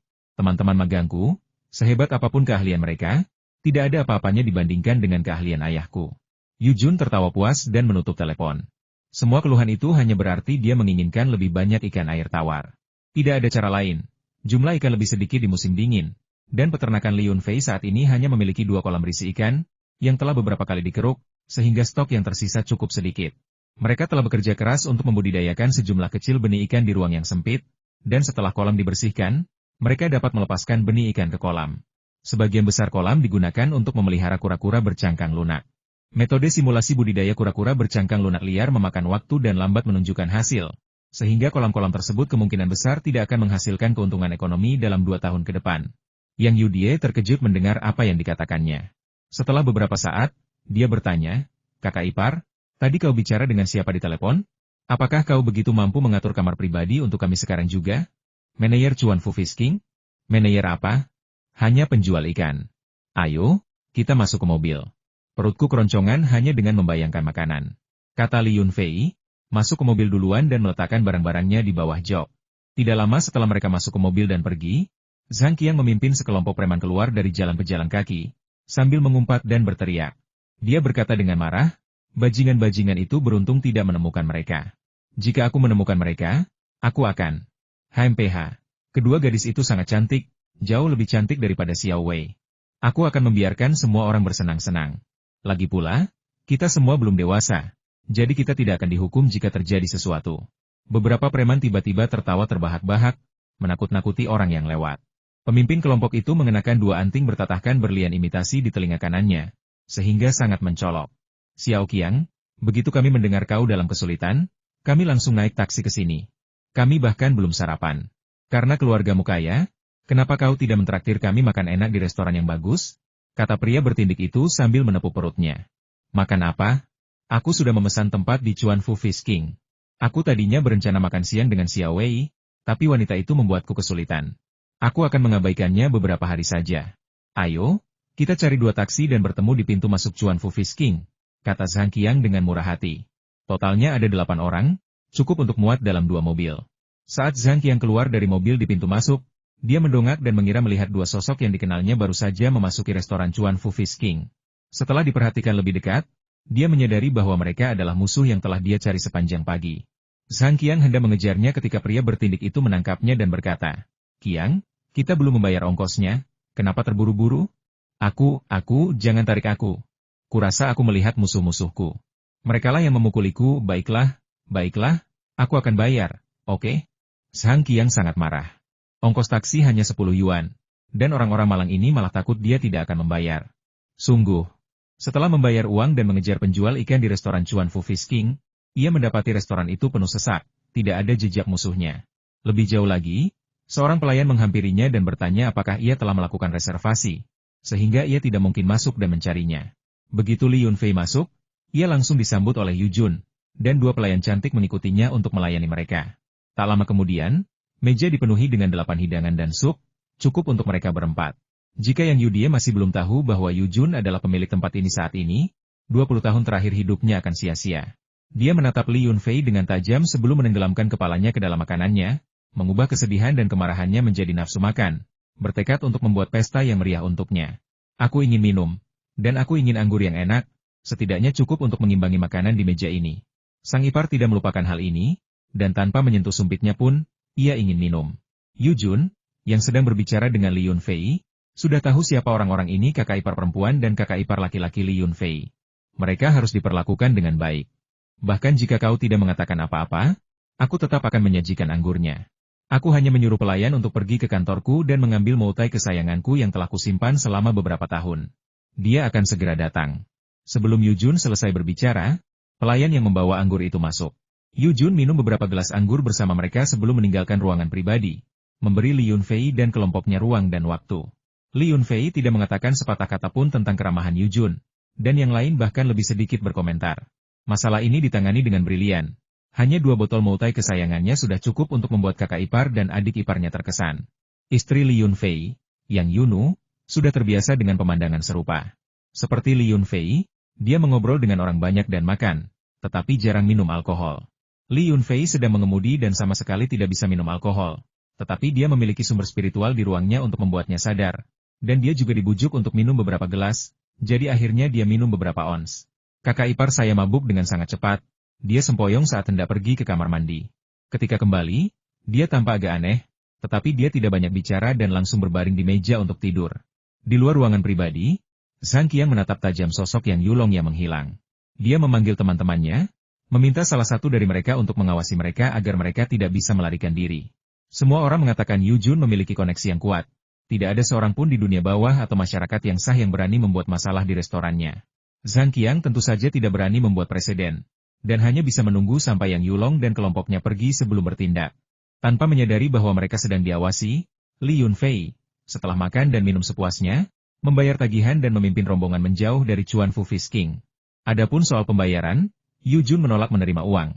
Ia hanya memberi sedikit tanda terima kasih, setuju untuk mengambil ikan keesokan harinya, lalu mengantar mereka pergi. Begitu Li Yunfei sampai di mobil, dia langsung dikelilingi oleh Zhang Qiang dan kelompoknya. Zhang Qiang berteriak, "Akhirnya kami menemukanmu.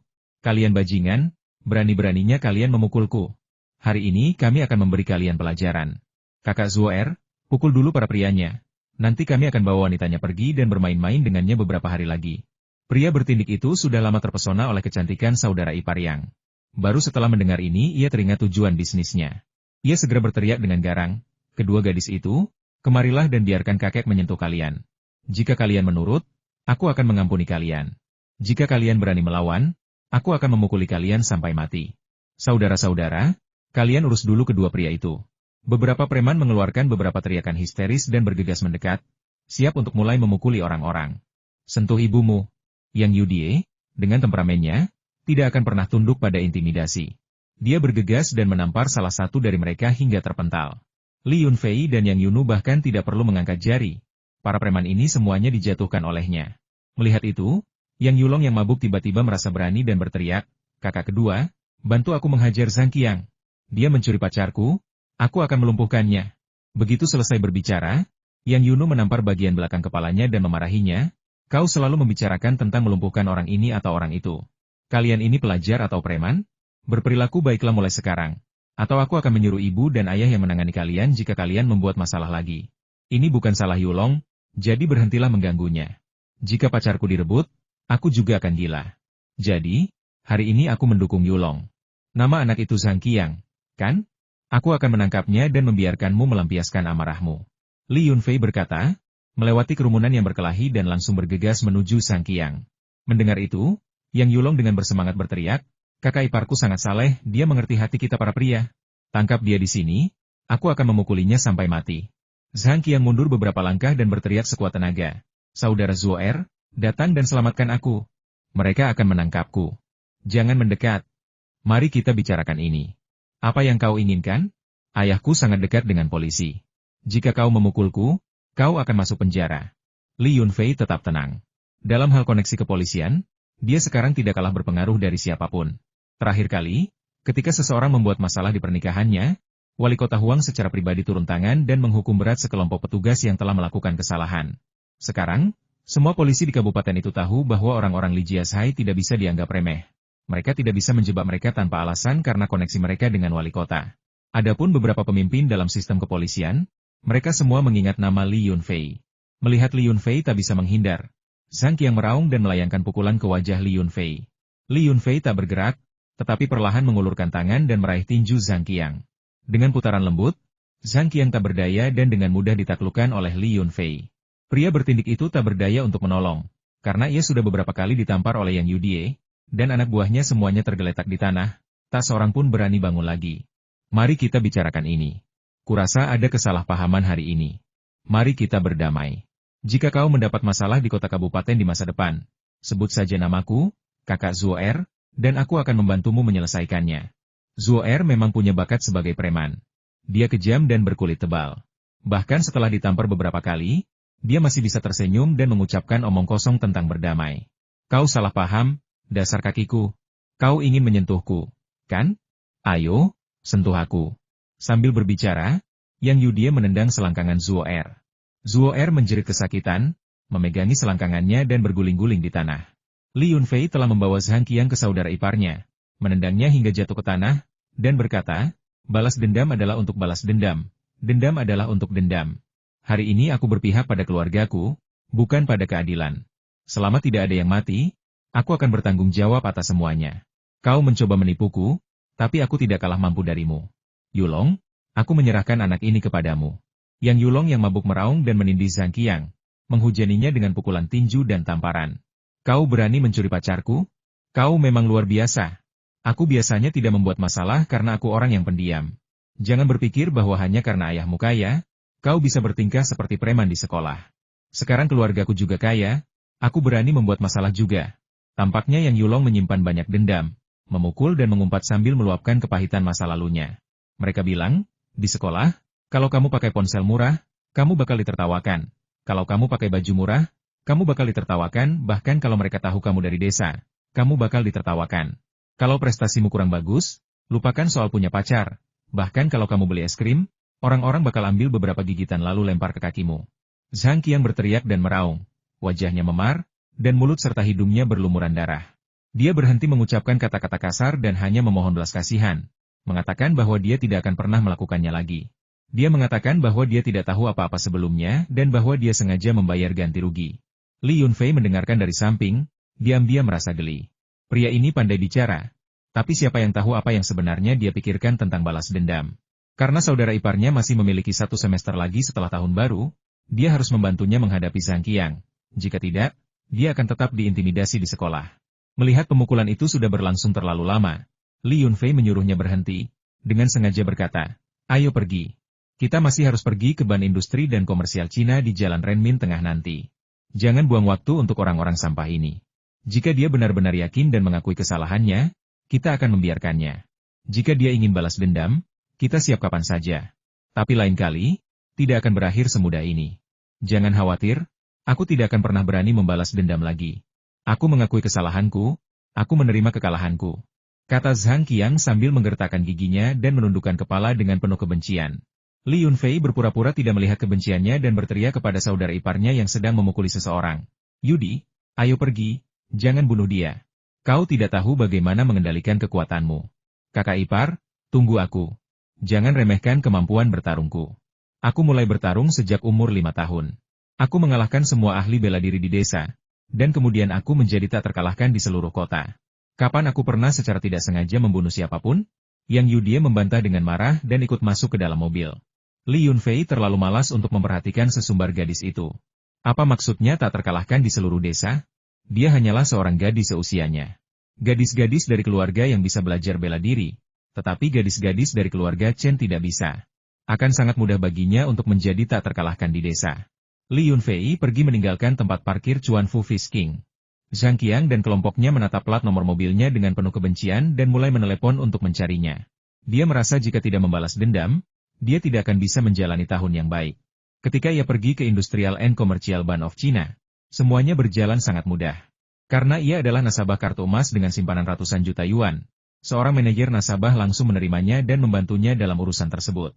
Pertama, beberapa ratus ribu yuan uang saku ditransfer ke kartu Yang Yunu, dan kemudian kartu kredit diajukan untuknya. Batas kreditnya belum diketahui saat itu, tetapi manajer nasabah meyakinkan Li Yunfei bahwa batasnya pasti tidak akan kurang dari 100 ribu yuan. Saat ini, mereka hanya sedang mengisi formulir permohonan. Dari persetujuan hingga pembuatan kartu, akan memakan waktu sekitar setengah bulan. Lagi pula, sebentar lagi tahun baru Imlek, dan Yang Yunu tidak terburu-buru untuk menggunakannya, karena dia baru saja menerima beberapa ratus ribu yuan uang saku di rekening banknya. Yang Yudie, sang ipar, memperhatikan dengan iri dan cemburu. Dia mengeluarkan kartu banknya dari dompet dan melihatnya beberapa kali sebelum dengan canggung berkata, "Kakak ipar, apa syarat untuk mendapatkan kartu emas? Saat saya berbisnis di dekat sekolah, saya harus menunggu 2 atau 3 jam. Bisakah kakak berbicara dengan mereka dan melihat apakah kakak bisa mengganti kartu saya dengan kartu emas?" Manajer akun itu adalah orang yang lugas dan langsung tersenyum serta berkata, "Mengingat hubungan Anda dengan Tuan Li, tidak sulit untuk membantu Anda mengganti kartu Anda. Namun, jika kartu Anda diterbitkan oleh bank di kota lain, saya tidak dapat membantu Anda dalam hal itu. Ini kartu lokal, dan juga diterbitkan oleh bank ini. Orang tua saya sengaja membawa saya ke sini untuk membuka kartu ini sebelum saya kuliah," jawab Yang Yudie dengan gembira. "Kalau begitu, tidak masalah. Berikan kartu dan KTP Anda, dan saya akan segera memprosesnya untuk Anda." Setelah mengatakan itu, manajer akun mulai memproses aplikasi Yang Yudie. Setelah memukuli seseorang dan membalas dendam, sang ipar sangat mabuk hingga tertidur lelap di sofa di area VIP, dan dia tidak mendapatkan keuntungan apapun. Saat semua urusan selesai, sudah hampir pukul 4 sore, waktunya pulang. Li Yunfei melirik keluar, berpikir bahwa jika Zhang Qiang ingin mencari seseorang, seharusnya dia sudah menemukan tempat ini sekarang. Dari lantai atas, saya melihat beberapa petunjuk. 2 mobil polisi terparkir di pinggir jalan di depan ban, dengan mesin menyala, sepertinya sedang menunggu seseorang. Mereka ternyata punya koneksi dengan polisi. Tapi ini lebih mudah diatasi daripada menyewa preman, pikir Li Yunfei dalam hati sambil memimpin anak buahnya turun ke bawah. Setelah mobil itu keluar dari ban, 2 mobil polisi menyalakan sirene dan mengejar. Satu demi satu, mereka memaksa truk pickup Longhorn milik Li Yunfei untuk berhenti. "Keluar dari mobil dan serahkan pada pemeriksaan kami. Kami menerima laporan bahwa Anda mengemudi di bawah pengaruh alkohol dan ada seorang wanita tak dikenal di dalam mobil Anda. Tunjukkan kartu identitas Anda." Beberapa petugas polisi bergegas mendekat, membuka pintu mobil Li Yunfei, dan hendak menarik mereka keluar. Namun, ketika petugas polisi yang bertugas melihat penampilan Li Yunfei, ia terkejut sejenak, lalu berkeringat dingin. Ia segera menghentikan bawahannya, berdesakan di depan Li Yunfei, dan berkata dengan canggung sambil tersenyum, "Oh, ini Tuan Li. Maaf sekali, mungkin ada kesalahan dalam laporan yang kami terima. Saya akan mengirim seseorang untuk menyelidiki sumber laporan tersebut secara menyeluruh nanti." "Hei, masih ada yang mengenali saya? Itu jarang terjadi.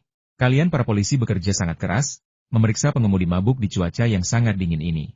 Tapi karena pekerjaan kepolisian kalian telah meluas hingga mencakup polisi lalu lintas, mengapa kalian tidak ingat plat nomor saya?" Li Yunfei mencibir. Awalnya dia ingin membuat keributan besar dan menyingkirkan potensi ancaman terhadap saudara iparnya sekaligus, tetapi ternyata ada yang mengenalinya. "Saya hanya melihat foto Anda, saya tidak ingat nomor plat kendaraan Anda." Senyum polisi muda itu menjadi semakin canggung. Tidakkah dia bisa mengatakan bahwa selama pertemuan, seorang pemimpin secara khusus menginstruksikan dia tentang masalah ini? "Banyak orang mungkin mengingat foto Anda, tetapi sangat sedikit yang dapat mengingat nomor plat kendaraan Anda. Kami bukan dari Departemen Kepolisian Lalu Lintas." Melihat bahwa situasinya tidak memburuk, Li Yunfei tahu dia tidak akan menemukan apapun. Dia hanya melirik dingin ke arah petugas polisi dan berkata, "Katakan pada Zhang Qiang atau keluarganya bahwa jika mereka terus membuat masalah, tidak ada yang bisa menyelamatkan mereka." Li Yunfei bukanlah orang yang sombong atau membual. Peringatan ini hanya untuk menyelesaikan potensi masalah bagi saudara iparnya. Jika pihak lain tidak menimbulkan masalah lebih lanjut, masalah ini akan dianggap selesai, dan dia akan membiarkannya begitu saja sambil tertawa. Namun, jika pihak lain menindas saudara iparnya, Yang Yulong, di sekolah, maka dia akan berada dalam masalah. Dia akan memastikan pihak lain kehilangan kekuatan untuk menindas orang lain. Petugas polisi itu tersenyum canggung dan berkata dia pasti akan menyampaikan pesan itu. Semua orang tahu yang sebenarnya, berpura-pura bingung tidak akan membantu.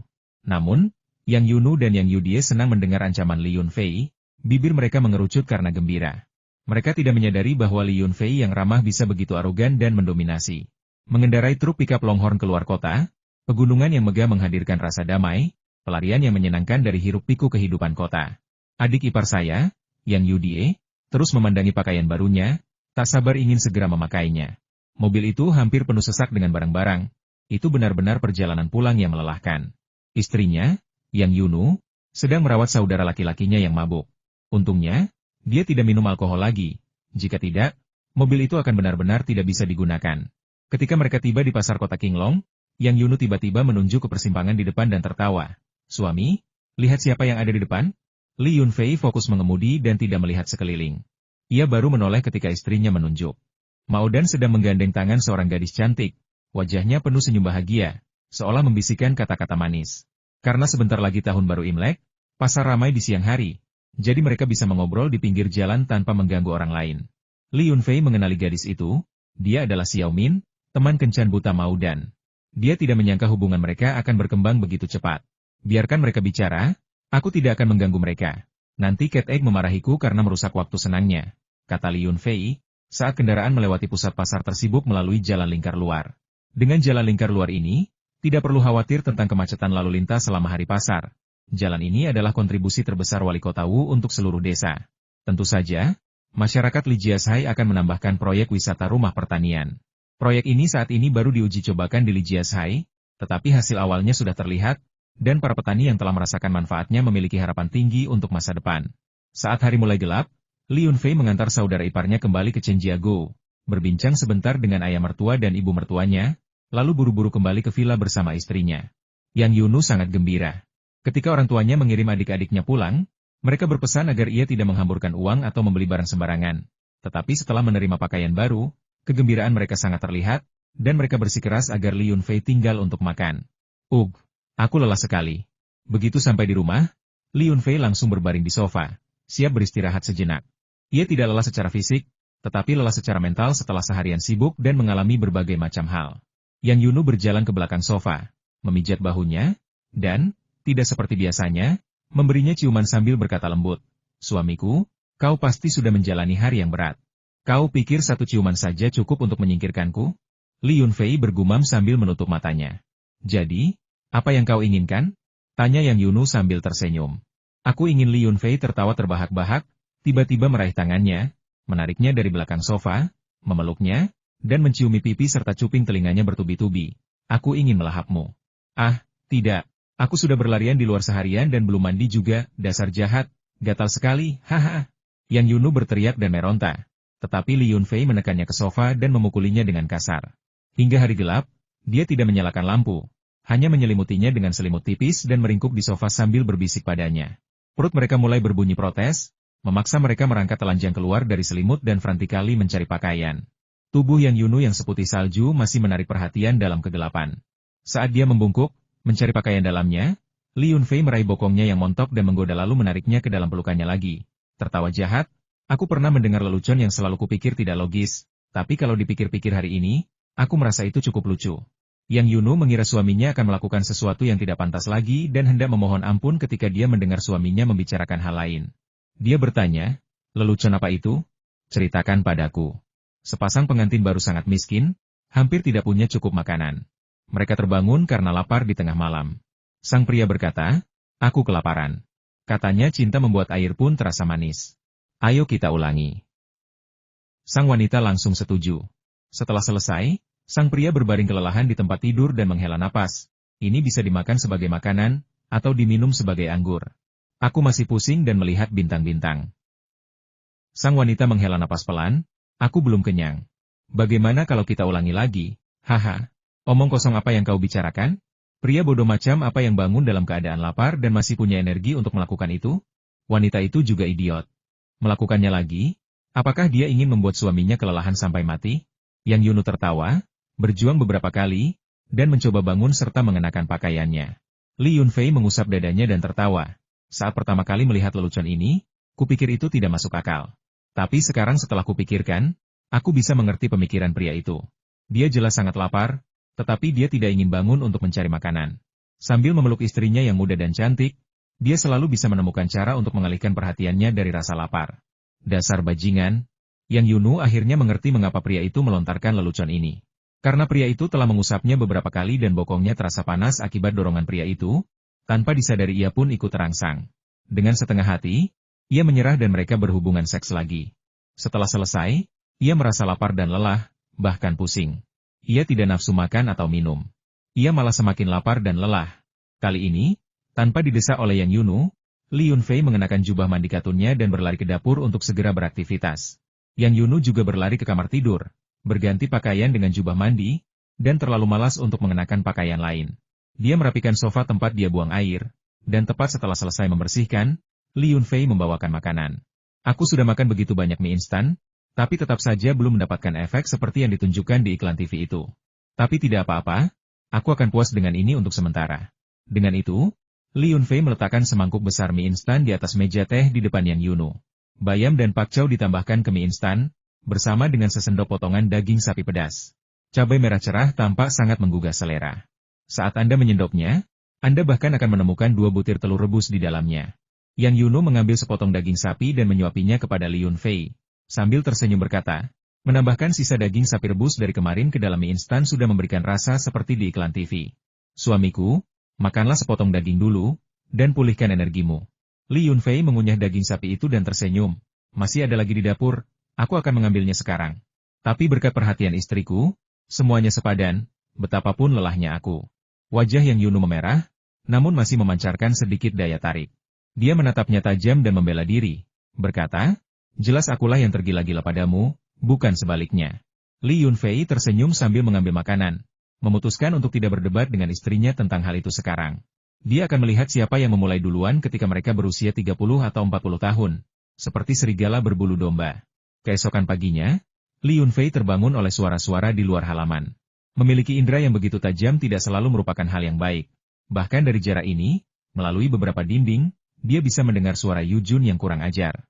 Paman, apakah aku berbohong padamu? Benar-benar Li Yunfei yang memintaku memancing. Kalau aku tidak takut mengganggu tidurnya, aku pasti sudah memanggilnya untuk membangunkannya. Ya, ambilkan 3 atau 4 jaring belut lagi dari kolam ini untukku. Jangan khawatir, tidak mungkin salah. Aku membawa uang tunai. Aku tidak akan pergi sampai aku menangkap ikan senilai setidaknya beberapa ratus ribu yuan hari ini. Hei, apakah itu belut liar di genangan kecil itu? Mereka benar-benar ganas, mereka bahkan melompat keluar sendiri. Kalau tidak, aku tidak akan menyadari genangan kecil ini. Ambilkan 2 jaring belut itu juga untukku. Ya, pasti itu belut yang Li Yunfei janjikan untuk dijual kepadaku. Awalnya, Yu Jun adalah pemilik restoran yang jujur, tetapi untuk mendapatkan uang dari Li Yunfei, dia menggunakan berbagai macam trik dan tipu daya. Ketika Li Chengwen memiliki waktu luang, dia datang untuk membantu di peternakan. Li Qingmu bertanggung jawab atas peternakan ayam, dan Li Tieshu bertanggung jawab atas pembibitan di 9 kolam. Namun, jika seseorang datang untuk membeli sesuatu, dia pasti berhak untuk mengambil alih, karena dia adalah ayah dari pemilik peternakan. Saat itu, Li Chengwen berada dalam dilema. Melihat tumpukan uang kertas merah di tas Yu Jun, dia berkata dengan ragu-ragu, Bos Yu, bukan berarti saya tidak mau menjual kepada Anda, tetapi biasanya ketika Anda datang, Anda hanya membutuhkan 2 atau 3 jaring untuk menangkap ikan. Hari ini, kita sudah menangkap 3 jaring ikan domestik biasa, dan Anda masih ingin menangkap belut. Ikan ini sangat mahal, dan sulit untuk dibudidayakan. Hanya ada 1 kolam yang berisi belut, dan saya bahkan tidak tahu berapa banyak yang tersisa.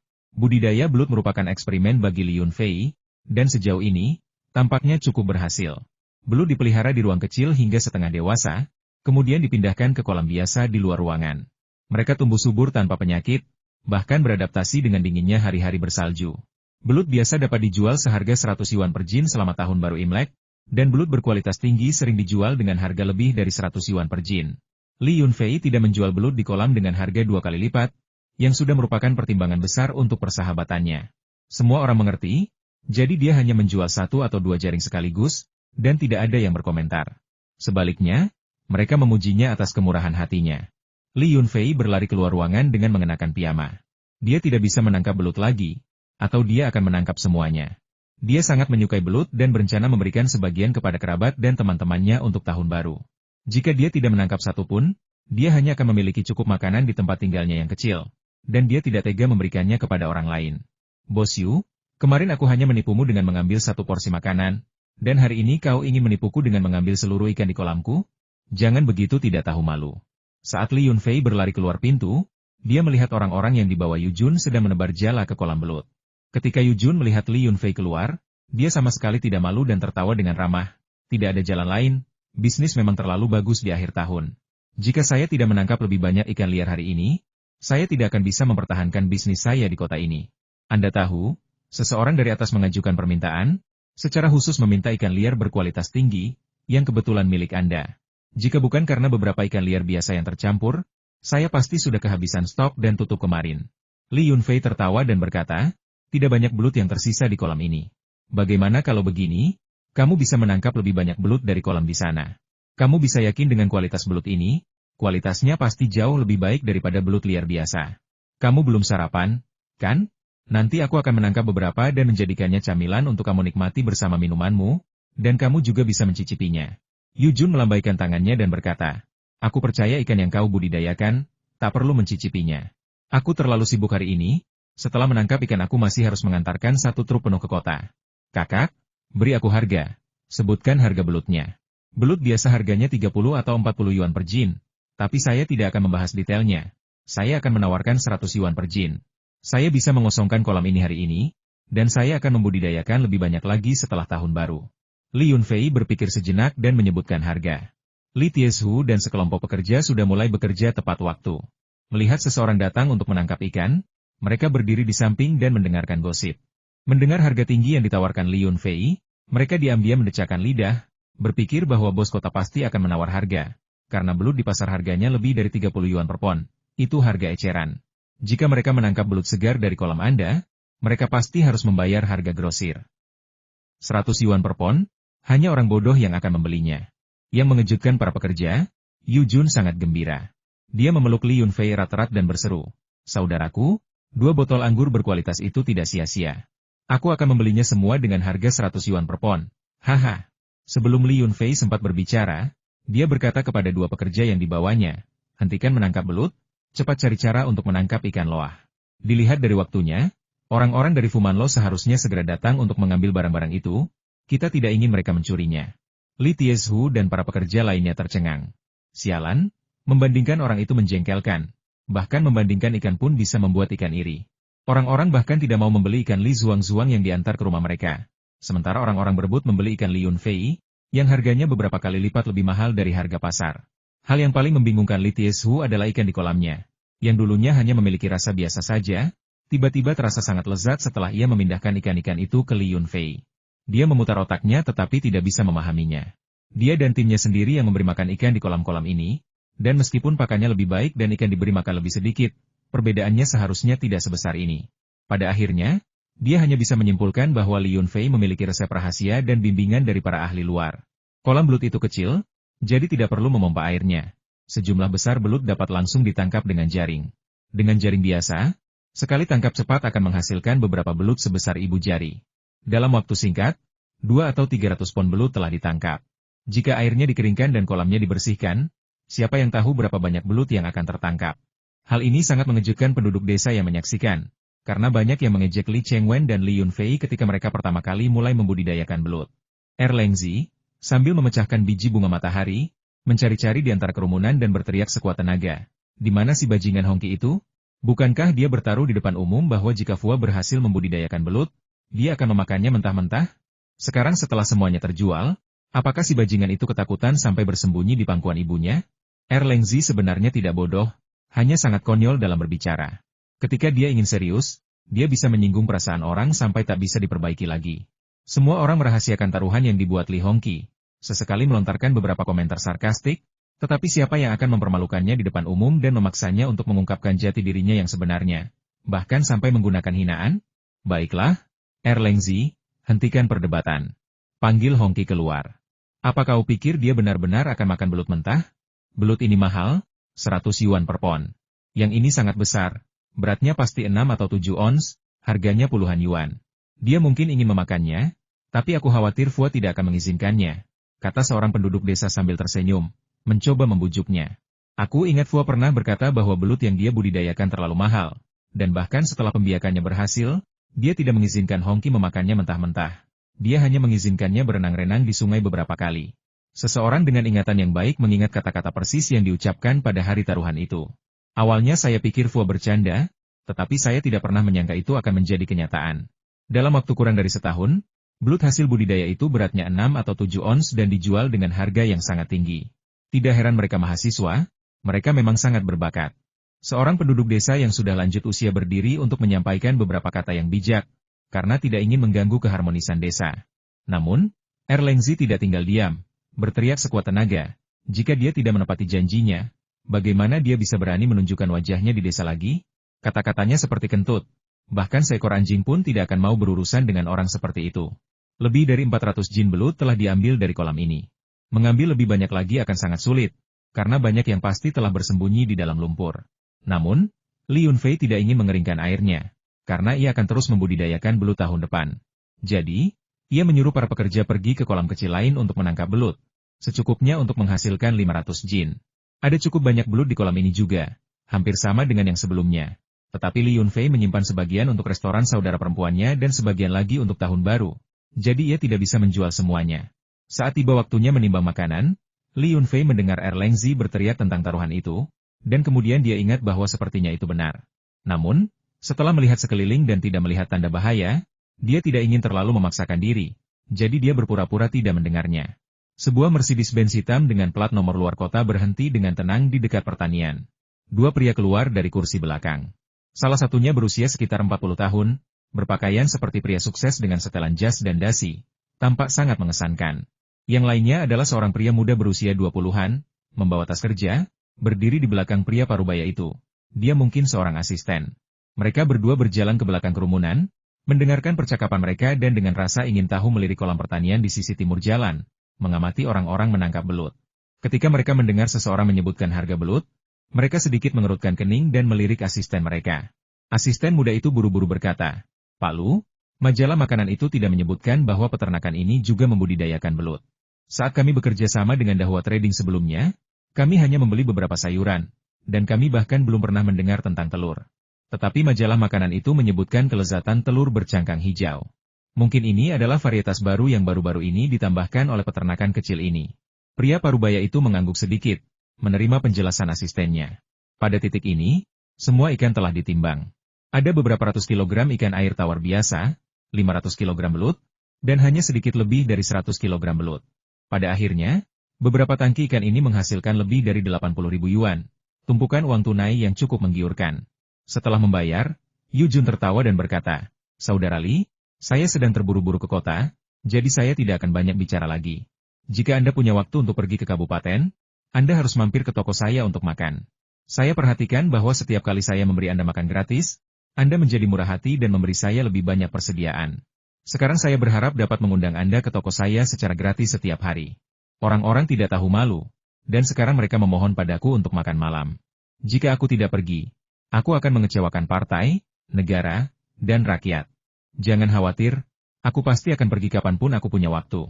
Li Yunfei menyerahkan uang itu kepada ayahnya, Li Chengwen, bercanda dengan Yu Jun, dan mengantarnya ke mobilnya.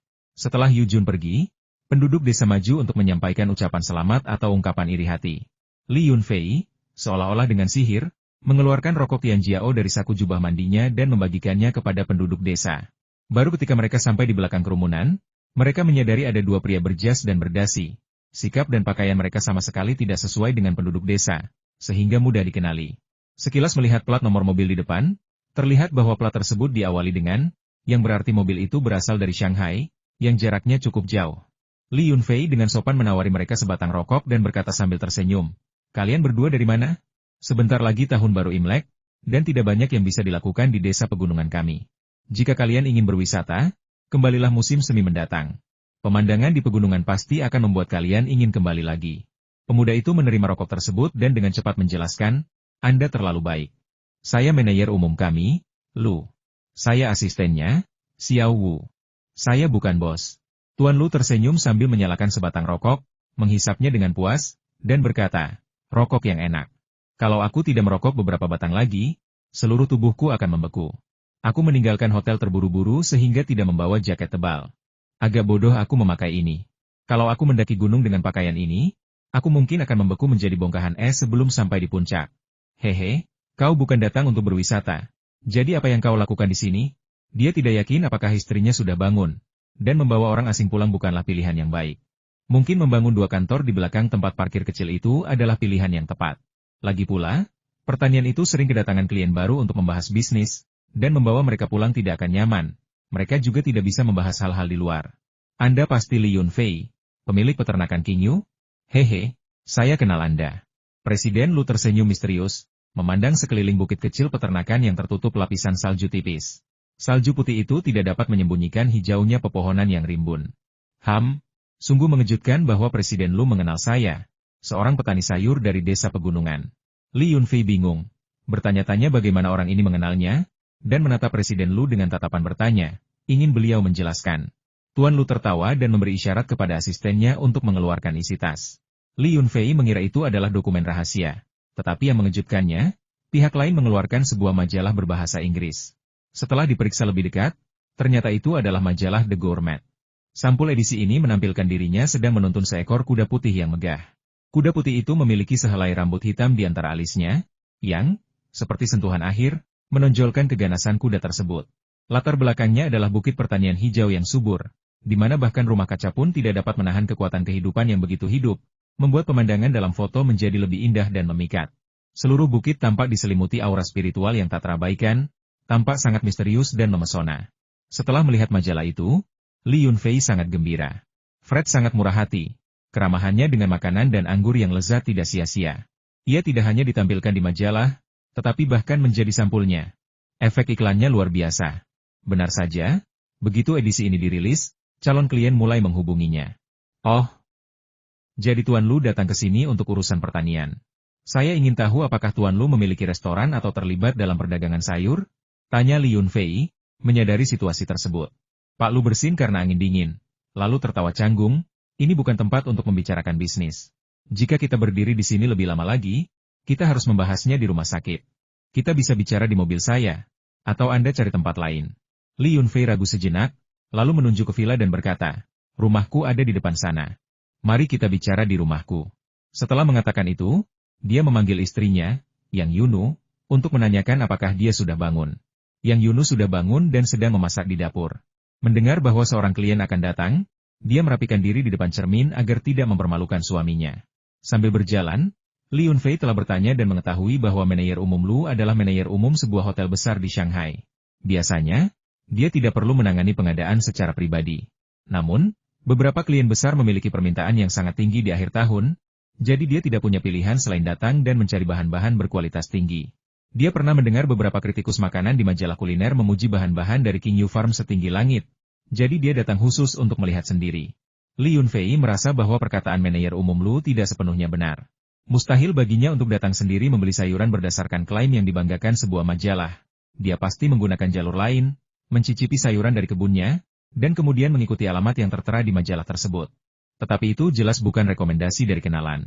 Jika itu rekomendasi, seharusnya dia menelepon terlebih dahulu untuk mengatur waktu sebelum membahas kerja sama lebih lanjut. Sambil berpikir sejenak, ia membawa keduanya ke ruang tamu villa. Manajer umum Lu sangat memuji villa Li Yunfei, mengatakan bahwa villa itu pasti dirancang oleh seorang desainer terkenal, dan jika villa seperti itu ada di Shanghai, harganya setidaknya ratusan juta. Li Yunfei berkata sambil tersenyum bahwa rumah-rumah di desa pegunungan tidak bernilai banyak, dan dapat dibangun dengan biaya beberapa ratus ribu yuan. Jika seseorang bersedia membayar 100 juta yuan untuk membeli satu rumah, dia akan langsung menjualnya tanpa ragu-ragu. Tidak mudah menemukan orang bodoh seperti itu. Selama diskusi, Presiden Lu memiliki banyak keraguan tentang pertanian Li Yunfei. Ketika Li Yunfei berbicara tentang harga sayuran, dia mengatakan harganya mahal. Dia mengatakan bahwa bahkan di pasar sayur di Shanghai, tidak ada sayuran hijau seharga 100 yuan per kilogram. Jika harganya sama dengan harga pasar, dia mungkin akan membeli beberapa dari pertanian Yunfei. Ketika Li Yunfei mendengar kata-kata mereka, dia hampir saja mengusir mereka. Ini bukan cara tawar-menawar yang baik. Sayuran hijau di pasar harganya lebih dari 10 yuan per pon. Bagaimana mungkin sayuran mereka bisa dibandingkan dengan sayurannya? Namun, karena mereka adalah tamu dari jauh, istrinya, Yang Yunu, telah menyiapkan beberapa lauk pauk dan memasak bubur jagung, jadi dia mengundang mereka untuk makan bersamanya. Presiden Lu awalnya dengan rendah hati mengatakan bahwa dia sudah makan dan mereka tidak perlu mengkhawatirkannya. Menyarankan agar Li Yunfei makan sementara dia dan asistennya menonton TV. Namun, aroma unik yang berasal dari bubur jagung dan sayuran dari dimensi ruangnya membuat dia sering menelan ludah. Mama, ini baunya beberapa kali lebih enak daripada sayuran yang dikirim oleh perusahaan Dahua. Mungkinkah kemampuan memasak istri Li Yunfei bahkan lebih baik daripada koki-koki papan atas di restoran? Ya ampun, ini bubur jagung. Ini benar-benar nikmat. Dulu aku selalu meminumnya setiap hari di kampung halaman, dan aku tidak pernah bosan. Sekarang aku tinggal di kota besar, makan makanan lezat seperti abalone dan teripang setiap hari, aku paling merindukan rasa bubur jagung dari kampung halaman. Manajer umum Lu berseru kaget seolah-olah baru saja menemukan benua baru, memujinya setinggi langit. Li Yunfei memutar bola matanya melihat pria itu. Dia tipikal keledai keras kepala, menolak beranjak meskipun dipimpin, dan berpaling ketika didorong. Aku hanya mengajakmu makan malam, dan kau bilang sudah makan. Kita baru makan beberapa suapan, dan sekarang kau tanpa malu-malu kembali, mencoba meminta makanan lagi. Hidangan panas di meja adalah kentang parut dengan saus asam pedas, telur orak-arik dengan tauge bawang putih, bayam bawang putih, dan daging domba jintan, ditambah sup belut dengan daun ketumbar. Makanan pokoknya adalah bakpao kukus dengan tauge dan bihun, yang saya beli di kota kemarin. Disajikan dengan acar lobak dan kimchi, dan sangat menyegarkan. Gigitan bakpao kukus, seteguk bubur jagung, dan lauk pendamping sungguh nikmat. Sebenarnya, Anda tidak perlu membuat begitu banyak hidangan untuk sarapan. Jika bukan karena ada pelanggan yang akan datang, 2 hidangan panas biasanya sudah cukup untuk sarapan. Sebelumnya, melihat orang lain itu tidak makan, Yang Yunu khawatir akan ada sisa makanan. Sekarang orang lain itu berinisiatif mendekatinya dan mengatakan hal-hal baik, ingin meminta makanan, dia sangat antusias menyajikan bubur kepada Presiden Lu dan asistennya, Xiao Wu. Banyak bakpao kukus dihangatkan dan diletakkan di piring di atas meja agar mereka bisa mengambil sendiri. Namun, kedua orang asing itu jelas datang untuk mencicipi hidangan pedas. Mereka pertama-tama mengambil sesendok kentang parut pedas dan asam, yang membuat hidung mereka berkeringat karena pedasnya. Tetapi mata mereka berbinar-binar karena antusiasme. Mereka mengacungkan jempol dan berkata, enak sekali, benar-benar enak. Hidangan ini rasanya sangat lezat. Tuan Li sangat beruntung telah menikahi seorang istri yang tidak hanya sangat cantik, tetapi juga koki kelas atas, bahkan lebih hebat dari kepala koki restoran kami. Li Yunfei tersenyum dan mengucapkan beberapa kata dengan rendah hati. Tetapi kemudian dia melihat bahwa pria itu sudah mengambil daging domba jintan dengan sumpitnya. Domba ini berasal dari domba biasa, yang dibeli Li Yunfei dan ditempatkan di ruang kecil setelah tumbuh dewasa. Kualitas dan rasa dagingnya memang meningkat, tetapi peningkatannya terbatas, tidak sebaik sayuran dan ikan. Manajer umum Wu tampaknya seorang penikmat kuliner sejati, mampu membedakan yang baik dari yang buruk. Setelah makan daging kambing, meskipun ia memujinya, ia tidak mengambil lebih banyak lagi, melainkan memakan setengah piring telur orak-arik dengan tauge bawang putih. Asistennya, Xiao Wu, tidak berani mengambil makanan sembarangan, hanya mencicipi sedikit dari masing-masing makanan. Dilihat dari cara menelannya, sepertinya ia ingin menelan lidahnya sendiri. Apakah belut ini juga dibudidayakan di kolam peternakan Anda? Berapa harganya dibandingkan dengan belut kuning? Tanya manajer umum Lu, matanya berbinar sambil menyesap sup belut. Li Yunfei menganggap pria ini pelit dan tidak terlalu tertarik untuk berbisnis dengannya lagi. Dia dengan santai mengarang angka saya menjual belut kuning seharga 100 yuan per pon. Sedangkan belut jenis ini harganya minimal 300 atau 400 yuan per pon, dan persediaannya terbatas, hanya beberapa ribu pon saja. Pelanggan lama saya berebut untuk membelinya, jadi saya belum menjualnya kepada mereka dan berencana untuk menyimpannya sendiri. Adapun Anda mungkin berpikir itu terlalu mahal, tetapi tidak apa-apa, saya tidak akan menjualnya kepada Anda meskipun Anda membayar saya. Manajer umum Lu langsung merasa malu, menyadari bahwa pemotongan harga yang dilakukannya sebelumnya telah membuat Li Yunfei jijik. Ini adalah kabar buruk. Hotelnya tidak diragukan lagi merupakan salah satu hotel terbaik di Shanghai, dan tentu saja tidak kekurangan uang.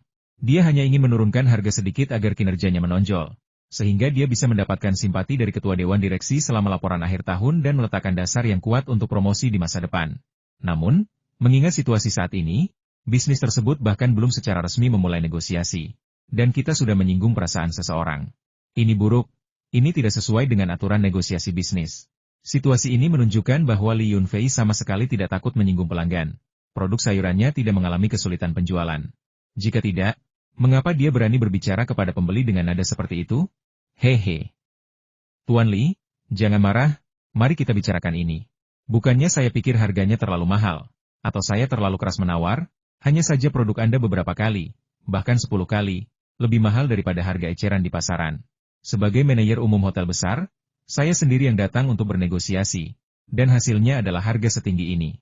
Saya tidak tahu bagaimana menjelaskan ini kepada ketua ketika saya kembali nanti, jelas manajer umum Lu. Produk-produk pertanian saya sepadan dengan harganya. Terlebih lagi, rasanya unik, dan saya sama sekali tidak khawatir tentang penjualan. Ini hanya masalah apakah saya ingin menjualnya dan berapa harganya. Tidak pernah ada situasi di mana produk-produk ini tidak dapat terjual. Di masa mendatang, saya akan menambahkan tanda kecil di bawah papan nama pertanian. Semua produk dari pertanian ini tidak dapat ditawar. Kata-kata Li Yunfei begitu mendominasi sehingga manajer umum Lu terdiam. Melihat percakapan suaminya dengan klien gagal, Yang Yunu tidak ingin suasana menjadi terlalu tegang, tersenyum dan berkata, kita tidak membicarakan bisnis di meja makan. Semuanya, makanlah dengan cepat, tidak akan enak jika dingin. Dilihat dari aksen kalian, sepertinya kalian berasal dari selatan. Kalian mungkin tidak tahan makanan pedas, kan?